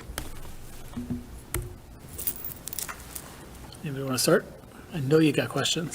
It's more points than questions, so I'm waiting for somebody else to ask questions. I'll start with one. Hey, Dr. Hardy, I think one thing that might be interesting to look at, I know that you're going to look at a lot of things in this data, but, one of the things that I've appreciated about ARC is that they've been sort of responsive to feedback and that kind of thing. It'd be interesting to look at other districts that are using ARC and look at their growth percentiles for Black and African American students, which is our one subgroup in ELA that is, kind of below water on SGP. I wonder if there's anything about the content that's maybe not sort of, I don't know, culturally sensitive or whatever the right phrase you would use, that maybe that's an opportunity. But again, we'd want to look at other districts that are using it and see if they see a similar disconnect. Okay, it's a good suggestion. Just a thought. Sean, one thought. This is interesting data too, because if you look at, that's the one group, they are the only demographic, our Black and African American students are the only demographic subgroup that we capture up here that has SGPs below 50. Right. And they last year set a historical record for proficiency in ELA as well. So what's the disconnect? One piece that we noticed was our Black and African American students in third grade achieved better than the fourth and fifth grade students. Fourth and fifth grade you only assess SGP in fourth and fifth grade. Right. So there is I think your question's a good one, and I also thought just important just to name there's also some cohort shifting in and out. Correct. Kind of thing. Correct. Sure. All right, I'll dive in now, I guess. I was going to hit on that point, but you hit on it already. So that was one of the bigger ones for me. I think it's great to see some of the achievement growth across some of the subgroups, but like you said, we're not there yet. Some of you may remember, you may not, but we need another group in this that is non-high needs, right? So high needs is IEP, low income, MLL. So it's actually a bigger gap than what you see here when you pull out non-high needs, right? So it's not 64 versus 34, it's probably 67 or 70 versus 34. Correct. When you pull those numbers out. So when you need to recalculate it, I think you guys actually have it. I've had to recalculate it because it's not public information, but it's possible, something to think about, and something, the real goal is to close that gap, not them versus themselves and everybody else. You're exactly right. You and I talked a little earlier today, and we have to figure out Parker, right? We can't keep letting it be. I know we've had 1 year bump and whatnot, but systemically, we have to figure out what we're gonna do for Parker to continue a growth, so we don't have a 1 year bump and then fall back again, 1 year bump and then fall back again. So I'd love to see us figure out what we're going to do there, and whether it's the SIP, whether it's, a task force or whatever the case might be. It's been years now. Yes, we had one great year or one good year. I wouldn't call it a great year, one good year. But we need to figure out how we're going to get that to be a higher performing school in the long run, not just a one over year type thing. So I'd love to hear strategies about that this year as we go through it, whether it's in the SIP or whether there's more focus that we bring to this body or something else that we work to continue to see growth on a year-over-year basis at Parker. I know there's other contingencies or other issues or things along those lines and other plans that are in play as well, but I just, the focus needs to continue to be there because 1 year does not determine success. I have a quick thought on that. Yeah. I just also I mentioned there was a gap between Parker and Coolidge. I just want to contextualize a little bit that the level of the gap. I think that's important for the community too. So if you look at ELA proficiency, Parker on the left of your screen, Parker actually in 2025 had the highest proficiency that they've had since 2019. Right, so and it was actually a step up from last year. So I just want to say Parker actually improved ELA outcomes and proficiency by 4 percentage points. Was a pretty decent bump, right? So I think that's important to name too. Yes, there's still that gap with Coolidge, and that gap widened, but Parker also improved there. On the right, Parker dropped 5 percentage points in math. That 59% achievement is still better than 2023, 2022, 2021, and back 2019. So that is by no means to say, I don't agree with your comment that we want achievement up at the level where we're seeing Coolidge consistently, right? And I also just want to say, this is a different, when I talk about the gap, it is a different gap that I'm talking about now versus in 2023. I just think that's important to name for the community as well. And I didn't want that data point of the 65%, that continued trajectory in ELA, to be lost in that conversation either. No, that's appreciated. I mean, I don't want to minimize the improvements there either. You know, I look at it in much lower grain than this as it is, but it is what it is. You know, we know last year there was a new curriculum being rolled out, you know, in the middle school, which in 1 year seems to show positive for both cases, although more positive for Coolidge, right? So comparatively, again, it's how do we make sure we keep them on par as we move that forward? And Parker's got to catch up, then keep on par, I guess would be a better way to say it. We also have some other, you know, pockets of struggling performance in some other places as well that we're not highlighting tonight, but I think we just need to make sure we pay attention to some of those and we don't let those slide by.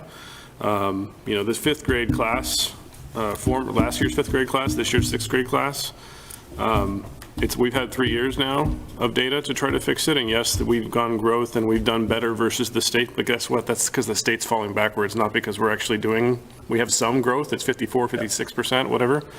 But if you look at it, our absolute performance hasn't improved overall in that group. So I'd really love to see a strategy for that sixth grade class, right?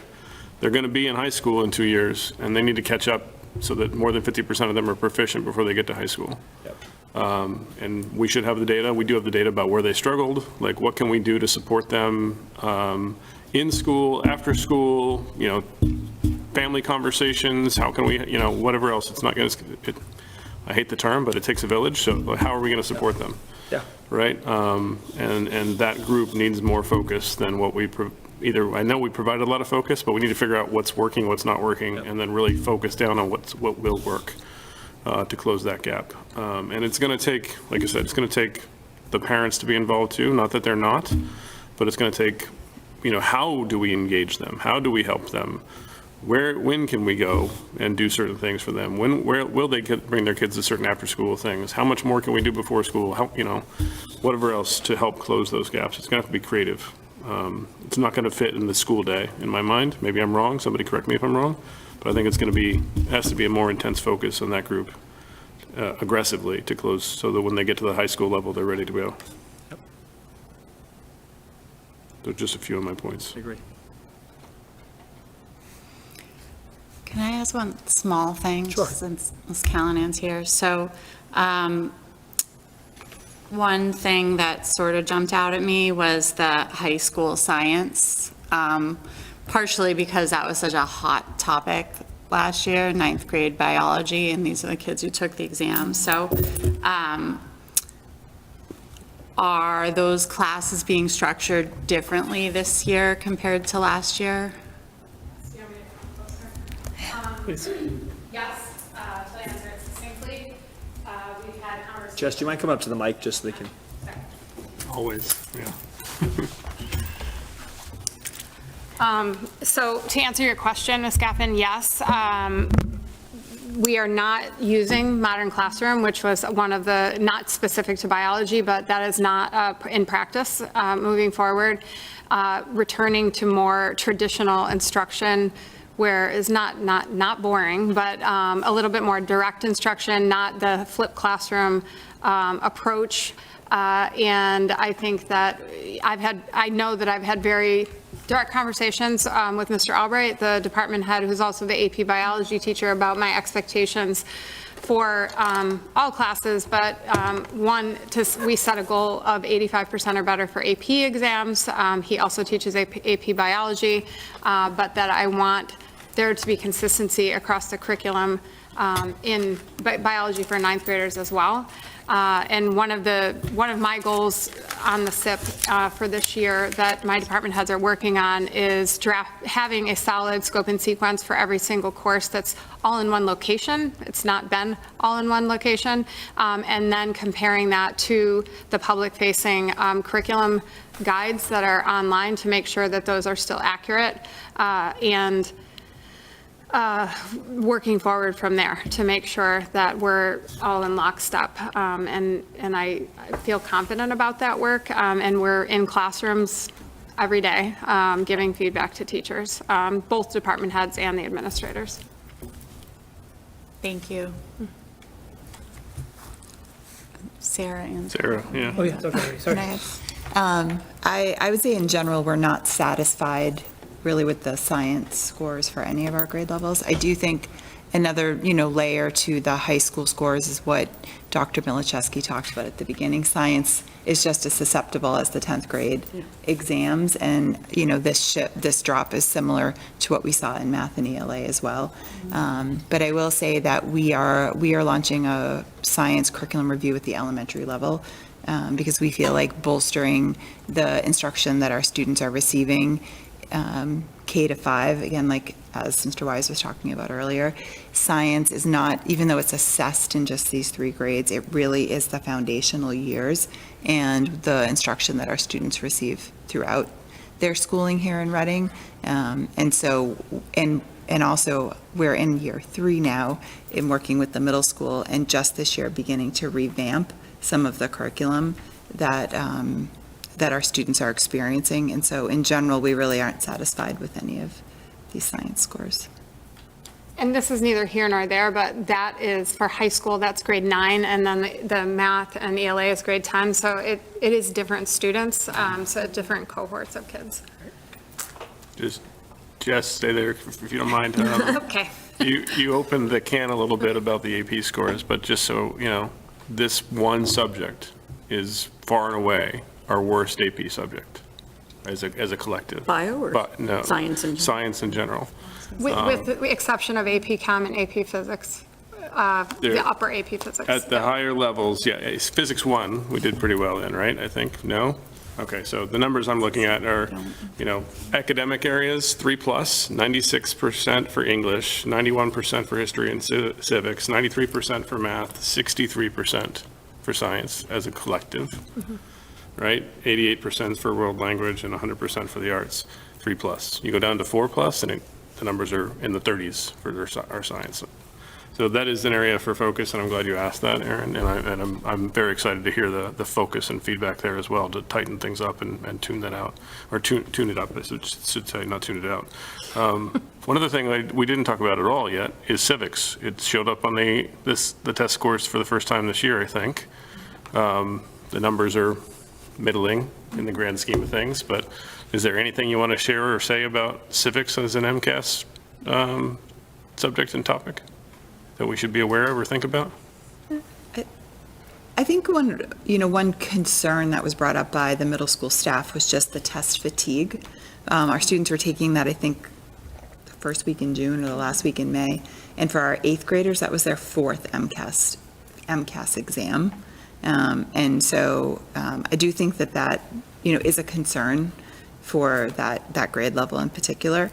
The testing format is interesting, having the 2 days of assessment, one looking more like a traditional MCAS with the multiple choice questions and such, and the other building off a performance assessment that they had done collaboratively in class.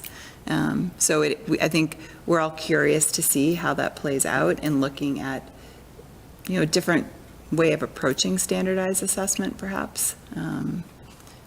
But every year we'll get a slightly different topic that our students will be assessed on. We will know that ahead, and the performance task, will align with the area that we're assigned. So every year also it will be really like a very different assessment for our students. Interesting.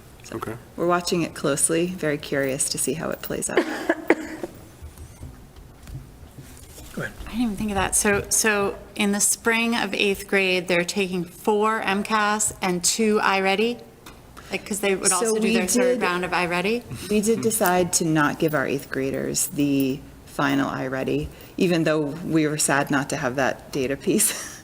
But, I mean, that's and the other thing, top. our 8th graders also take our world language, their proficiency assessment. So.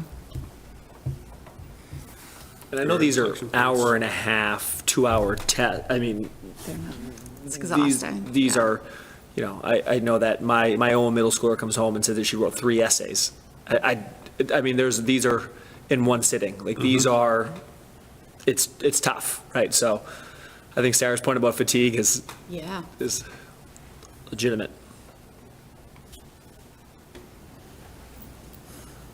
Anything else on MCAS? We don't have to do it, though. Actually, Well, one thing, sorry, not directed at MCAS, but in the sort of strategies for improvement, you highlighted the EduClimber. Is that also going to give us more detailed level data about some of the SAT stuff that we were talking about before? Yes, so. Able to address some of those questions at the same level? So EduClimber can hold and organize anything that we want to be able to put into it. So at the high school level, we'll have SAT, AP, GPA, MCAS, all historically as well. So it would be really interesting for us to be able to pull out a kid who struggled on SATs, you know, say from our perspective, how do they do on MCAS historically? How do they do on iReady? And we just haven't been able to do that. But And now we will have the platform is available now we have the ability to do that. So Great. honestly, our big challenge now is to think about like the rollout process. Which it's overwhelming to think about like how do you get teachers to be able to, you know, utilize all of that data in an actionable way. So I think that's the challenge for us. But having all the data is not the problem for us now. It's amazing. Okay, now we can let you go. Okay. Yeah. Thank you. Thank you, Ms. Callahan. Thank you. Okay, let's move on. I believe we are on the CPAC Awareness Month proclamation. So I can tee this up, and then Tom, feel free to jump in here. Sure. So November is CPAC Awareness Month, or are often recognized as CPAC Awareness Month. I think the CPAC board, in cooperation with Tom, you know, asked that we sort of reach out to the select board and ask them to recognize it formally on behalf of the town as CPAC Awareness Month in November. So what's in your packet is a proclamation which we would issue to the select board, which they then theoretically could sort of reissue as their own, you know, as their own proclamation, you know, formally asserting it as CPAC Awareness Month in November.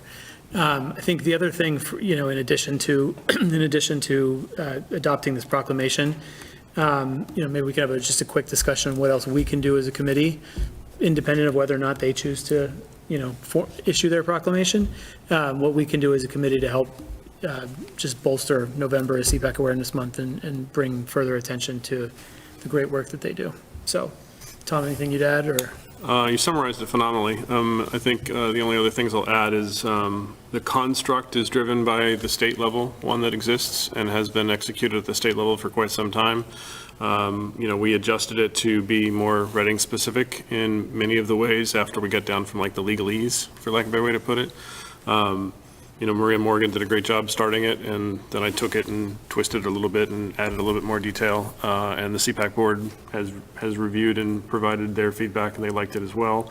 Their one request is if we could just take out the 2025 and just make November. I was wondering about that. But the proclamation process is essentially an annual proclamation process. We do the same for Tree Country or USA, where we have to proclaim Reading a tree country town every year.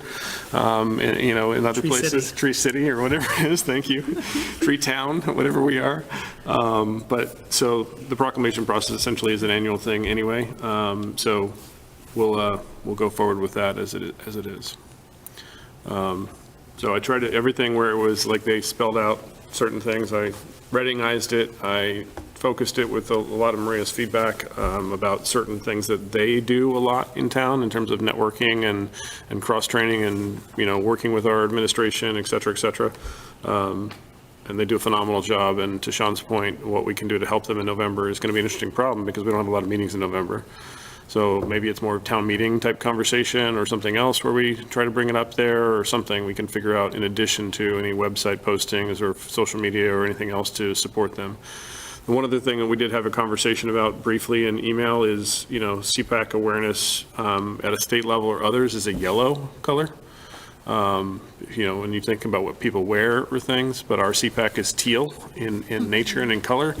RCPAC didn't want to change their color or change the awareness color. They want the awareness color to still be yellow, while their color that they use is going to continue to be teal. But just FYI, that's just one other minor note. In fact, we don't have any meetings in November, so October 30th is the best we can do. Okay, let's take a motion first, and then we'll... Motion to approve the proclamation of the Special Education Parent Advisory Council, CPAC Awareness Month. Is there a second? Second. Seconded by Laura. Any further discussion on adopting the proclamation?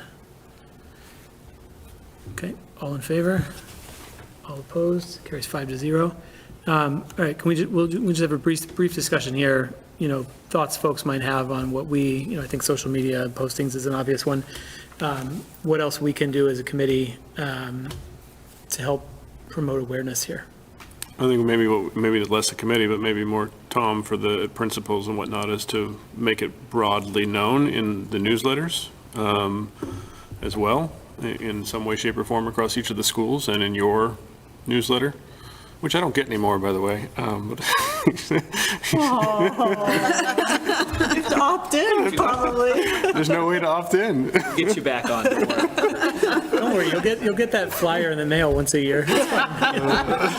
Dr. Corum's still in, right? You opted in? Oh, you have to tell me how to opt in then.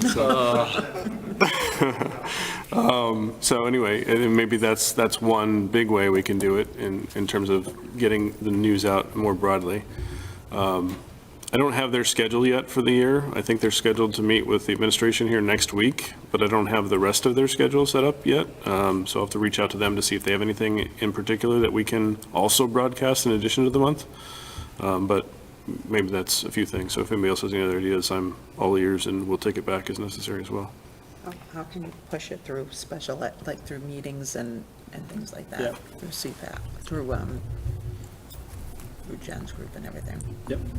Yeah, just to piggyback on the principal newsletters, which, by the way, have come so far, so far from what they used to be. CPAC is part of the standard inclusion, but it's Way down. way down. So, if you're someone who's scanning for new info and not necessarily reading the whole thing, which I've never done, I always read the whole thing. It'd be nice to put it front and center for this, Great.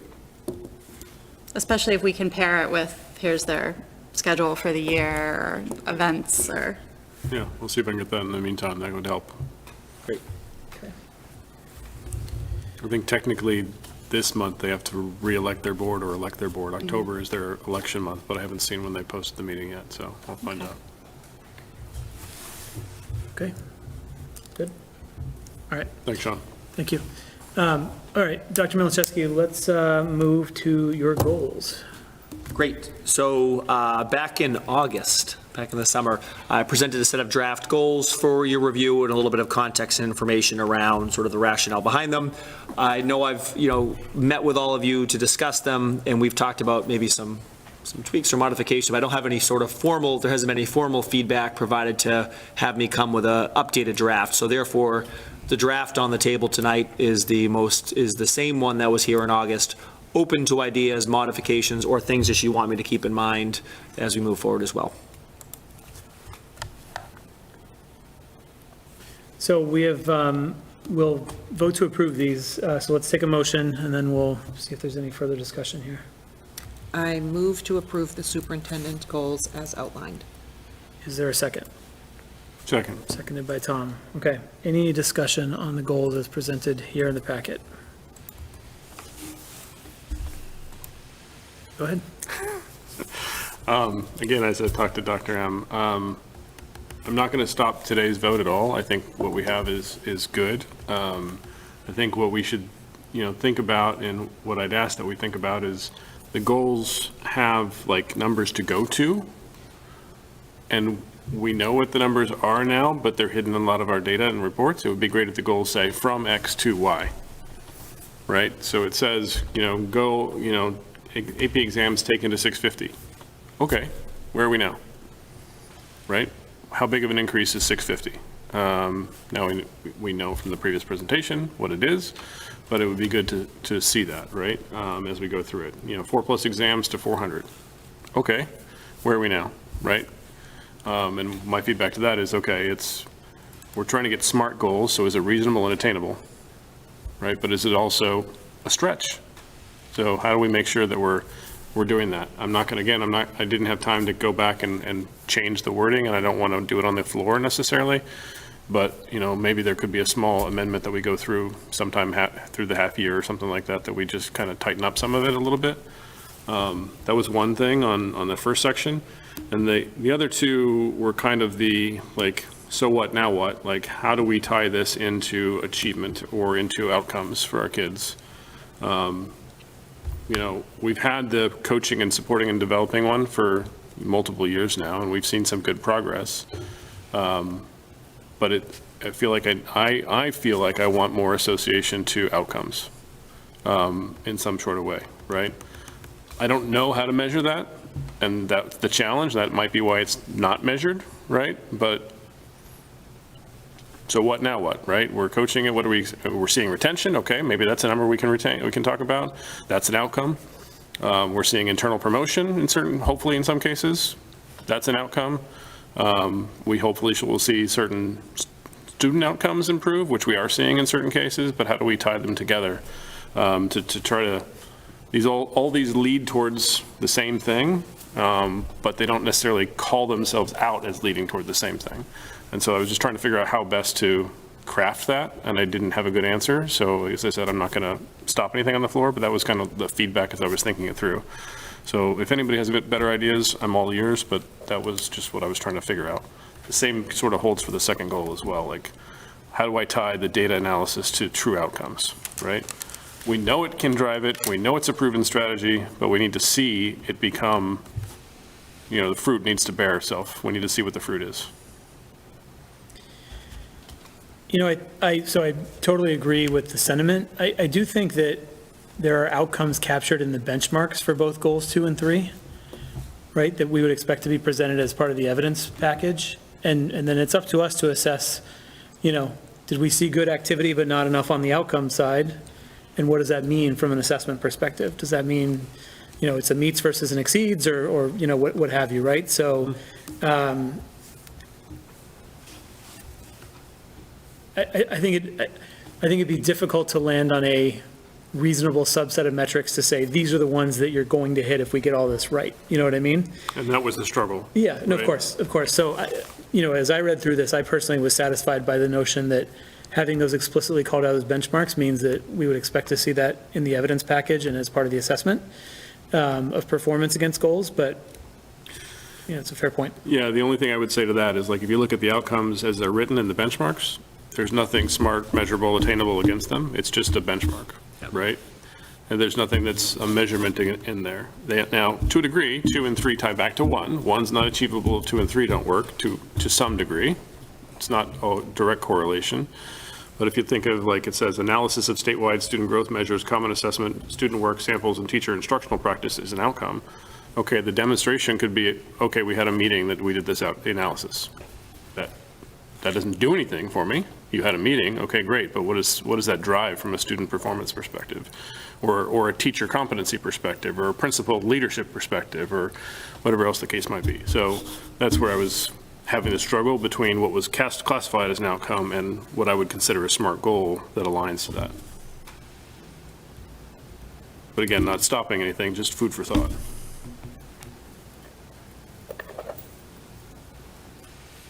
Okay, others?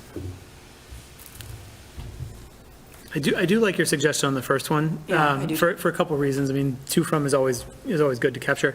The other reason is, if we get to the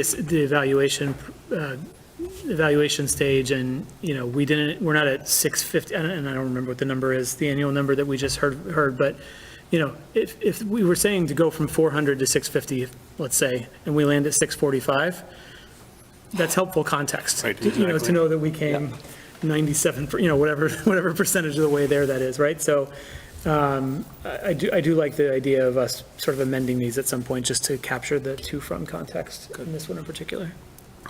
Thank you for that feedback too. I know we talked about it, two thoughts. One, yes, I can put together like a cover sheet on this or amend the goals a little bit that has just the from where to where and make that more explicit.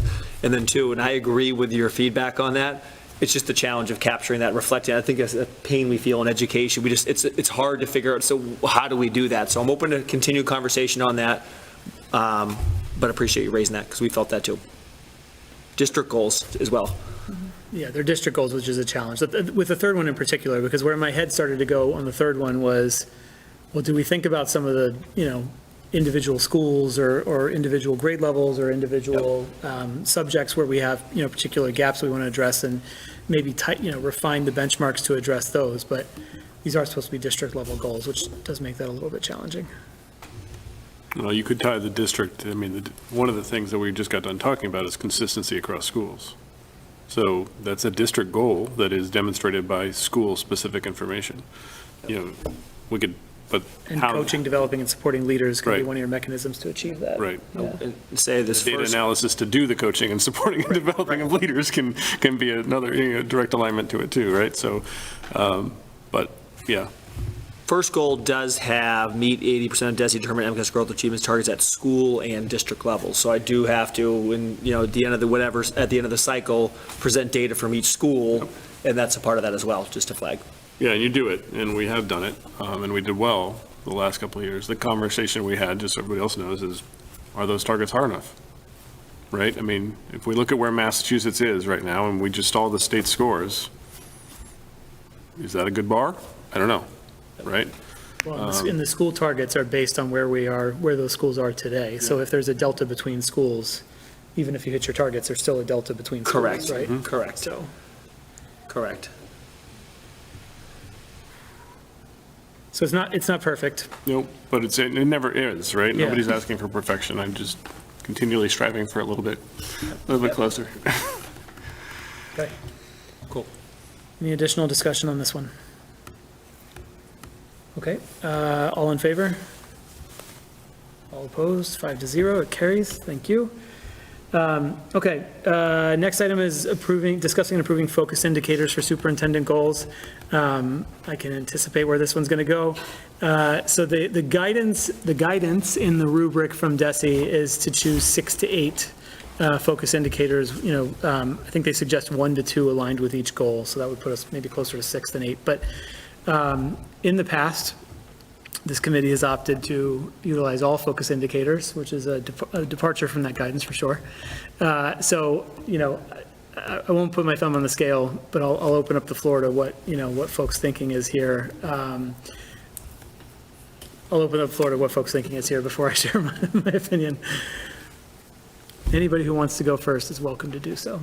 So 2 cycles ago, we chose 7, didn't we? But the last one, We did, yeah, 2 we cycles did all ago. of them. Tom's first 2 years, we did a smaller subset. Yeah. Then Okay. this last one, we did the whole set. We did the whole After set. a 2-year It cycle. was when we moved to the 2-year 2-year. review cycle that we Went to also, the whole, but prior to Dr. Milczewski being here, we had this conversation with the previous superintendent, and due to his tenure, we decided to keep it to the whole list as well at that point in time. So part of the argument we made ourselves for when Dr. Milczewski started was, okay, he's new, let's let him focus on a few things. Let's let him focus on a few more things. Now he's been here, he's got his grounding, it's a 2-year cycle. There's a lot to achieve in 2 years, we should look at it all. That was the argument at the time. And Sean might surprise Sean by saying, I don't want to look at them all this time. it does surprise me. My mind is blown, to be honest, yeah. So Tom, what is your suggestion? My proposal is simply to follow the goals. Tom outlined them already. 1A, 1B, 1C, 2C, 2D, 4D, 1E, et cetera. And just as he's directly tied them to the goals, those are the focus indicators. It's not all of them, but it's not a small set either, So it's not 6 to 8, but it's not right? 100%. You're missing half of 3, half of 4, and a little bit of 2, I think, but you have almost all of 1, which is curriculum instruction.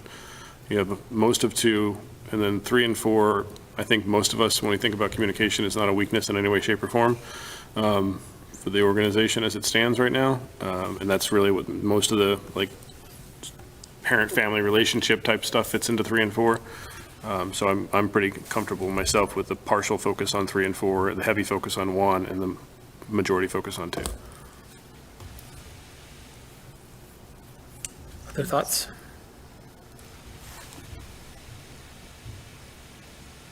So it's 1A, B, C, E and F. E, and F. It's 3A, D. I'm trying to get a full Just accounting 3A here. and D. And then 4D. Is there another 4? 2, B, C, D. 4A and 4D. I love how everybody's going back and forth right now, yeah. Doing the same thing I did before. So So 3 how is many is completely skipped, Here- right? Here's what I have. 1A, B, C, E, and F, 2, B, C, and D, 3, A and D, 4, A and D. So it's a total of 11. Yeah. No, 12, Yeah. Yeah.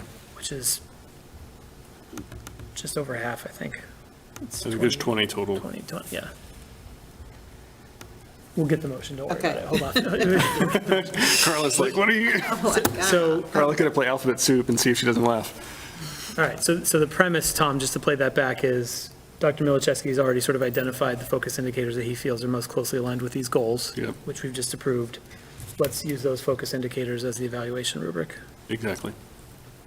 Makes sense.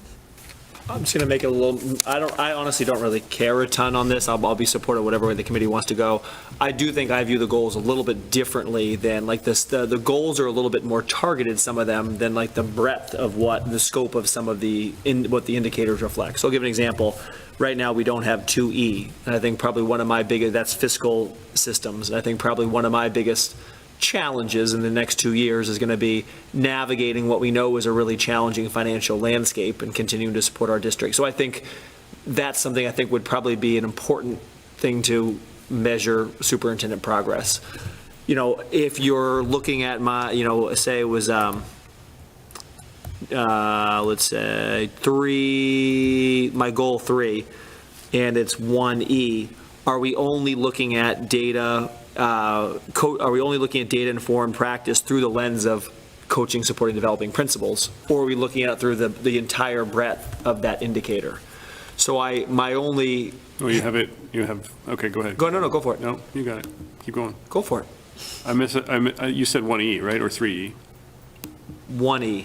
1E you have in the data practice one as well. Correct. So I'm saying under goal 3, Yeah. there's 1E. So is my focus then, that only is the part of 1E that reflects to principles? Correct? Because that's under the principal goal. So I would argue that there's a lot more to goal, just to indicator 1E, than just that work directly with principals. Now, I understand if you're saying you're choosing these indicators, you're pulling them out, and then I can speak to the entire breadth of the standard, I think that, the indicator, that makes sense. Yeah, I mean, I think the way I was viewing this is, you know, first of all, it sounds like we missed a goal. We should have finance somewhere in the goal, considering where things are. So I'm happy to add that into the focus indicators as opposed to that. But I think 1E in particular around data fits pretty heavily in goal 2 as well. And Yep. yeah, so goal 2, goal 3, they're never perfect. And when you look at this, it's like, okay, what are the focus indicators aligned to it? And how does that data support it overall? But yes, you then have to step back and say, what does the rubric say about what the focus indicator is as well, right? And if you provide evidence that addresses 3/4 of the rubric, but not all of it, then that impacts the way we judge it, right? Even if you did great for the goal, if it doesn't cover all the rubric, then, you know, these are just areas to look at from a focus perspective that do align with the goals. They don't limit the examination of the focus area. Fair. I would just add that obviously your job is so much more all-encompassing than these 3 goals. And it's, you know, these are a focus, but they're by no means like the only focus or the entirety of your, you know, these are a district focus, these are a district priority, but there's so much more going on, including the financial piece. So to me, it's more a matter of like, what ties in with these goals and what are we rating you on? Now, we're giving you feedback throughout the year, throughout, constantly, having that collaborative relationship. So I don't take this as the be-all, end-all of evaluating. I see it as evaluating you on your goals, but I guess I don't see it as meant to reflect on every aspect. That's what to me gets overwhelming on commenting on all of them, because it's like, yeah, I could write a novel on all that you do for the district, but like, how helpful is that for you? So I guess that's where I sort of get stuck of like.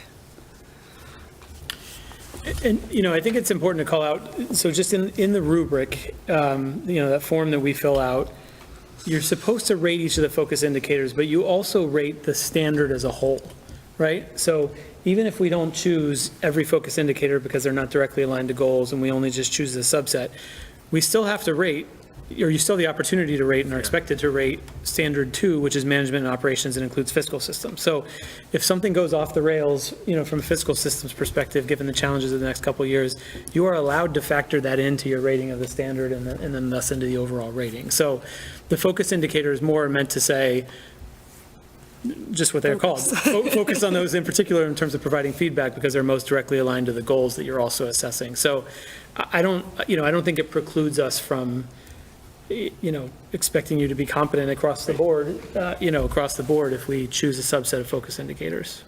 But it's also tied back to his performance, and it's tied back to his. It is, but he could achieve his goals and drop the ball in 5 other places that aren't in his goals and still, and have the rating be driven by those places he dropped the ball, right? Yeah. It's not like you got 100 on your goals, so you get 100, it's not, I want to be evaluated on the breadth of the job, and if it makes sense to be able to do that in the way that Aaron, you're describing Okay. with focus, that makes, that's not what I'm necessarily advocating. Here, what is happening? I just want to make sure that still in goal 2, I should be able to speak about fiscal systems, or in goal 3, I should, or standard 3, I still should be able to speak about Yes. communication. Like those are Absolutely. 2 core parts of the job Yes. that I feel like you should evaluate me on, right? So I think Yeah. that can be under the way that Sean's describing. I think that makes sense. Yeah, the way Sean's describing it, I think as well, and whether we do it officially or not, it's almost a weighting, right? Yeah. If there's 5 things in the category and, 2 of them are focused, they have, a little bit more weighting than the 3 that don't have a focus.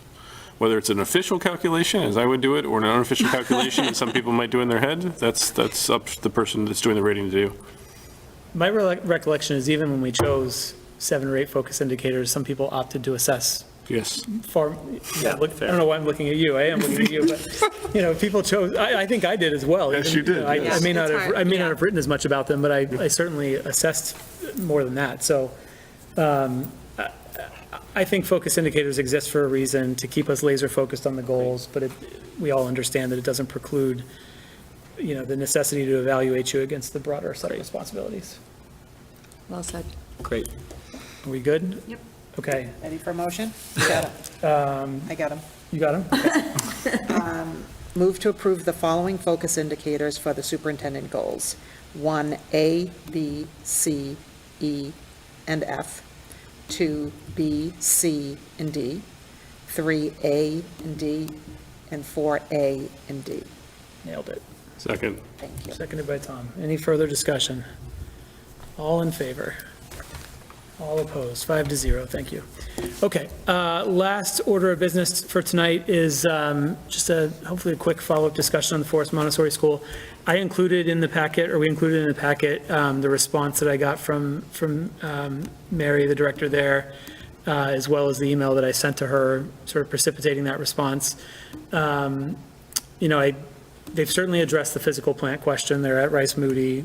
I think, at least from where I say, that's a much more appropriate facility, so that's good.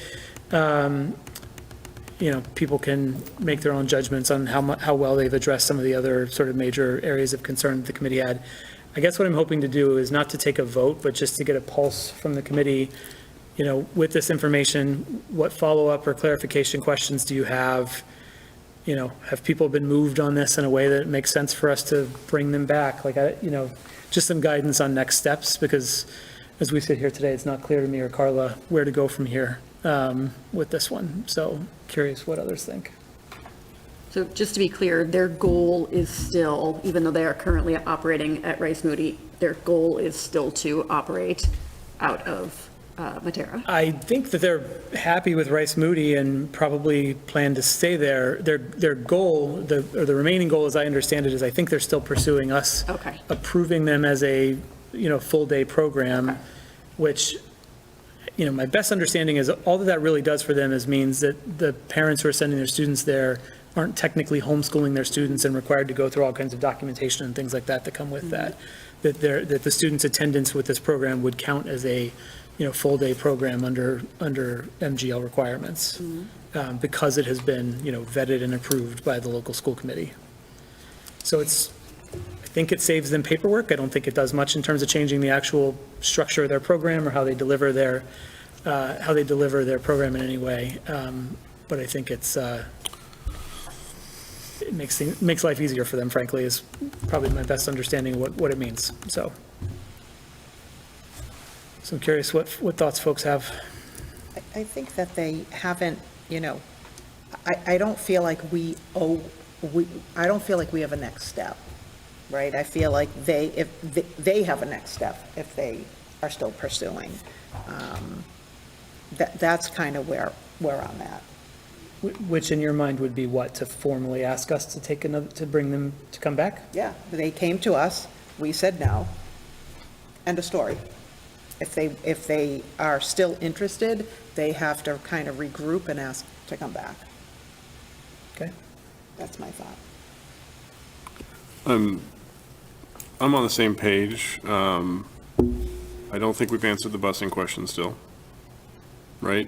Which is still a financial concern. The other day, somebody quoted me $80,000 for a bus for our homeless kids or whatever. So, if we do $80,000 for a bus to get 4 kids from the Josh Wheaton side of school to Camp Rice Moody, that's not small, right? So I think that's one question I still need answers on to be comfortable with things, or if that means we have to budget for it in the next school year, then we need to budget for it the next school year. But what does that mean for us from a staffing perspective or something else, if that's the case? I'm frankly still not comfortable with the way that certain questions were answered either. If you go back and watch the responses that were given to some of those questions, they should be raising a lot of other questions. So unless and until that is addressed, then I'm not comfortable to move forward either way, but I'm just one of 6, so.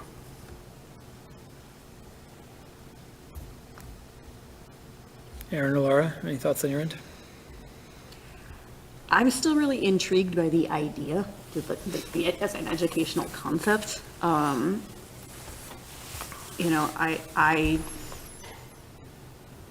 It might be interesting to ask if one or more of us could go and do an observation of some kind and see what it's actually like. But from a logistical perspective, I think that the concerns that people have are still very valid. And so I want to feel like I can be supportive, but I'm not sure I am yet. I know I missed our last meeting. I appreciate the discussion that you all had. I'm still really disappointed on just how this has unfolded. And while I understand what you're saying about should we bring them back, I don't want to waste their time if we're not ready. But I also understand what Carla's saying, that the onus is sort of on them. They certainly took their time responding to your email. I'm still not convinced that everything has been thought through and is ready, and I'm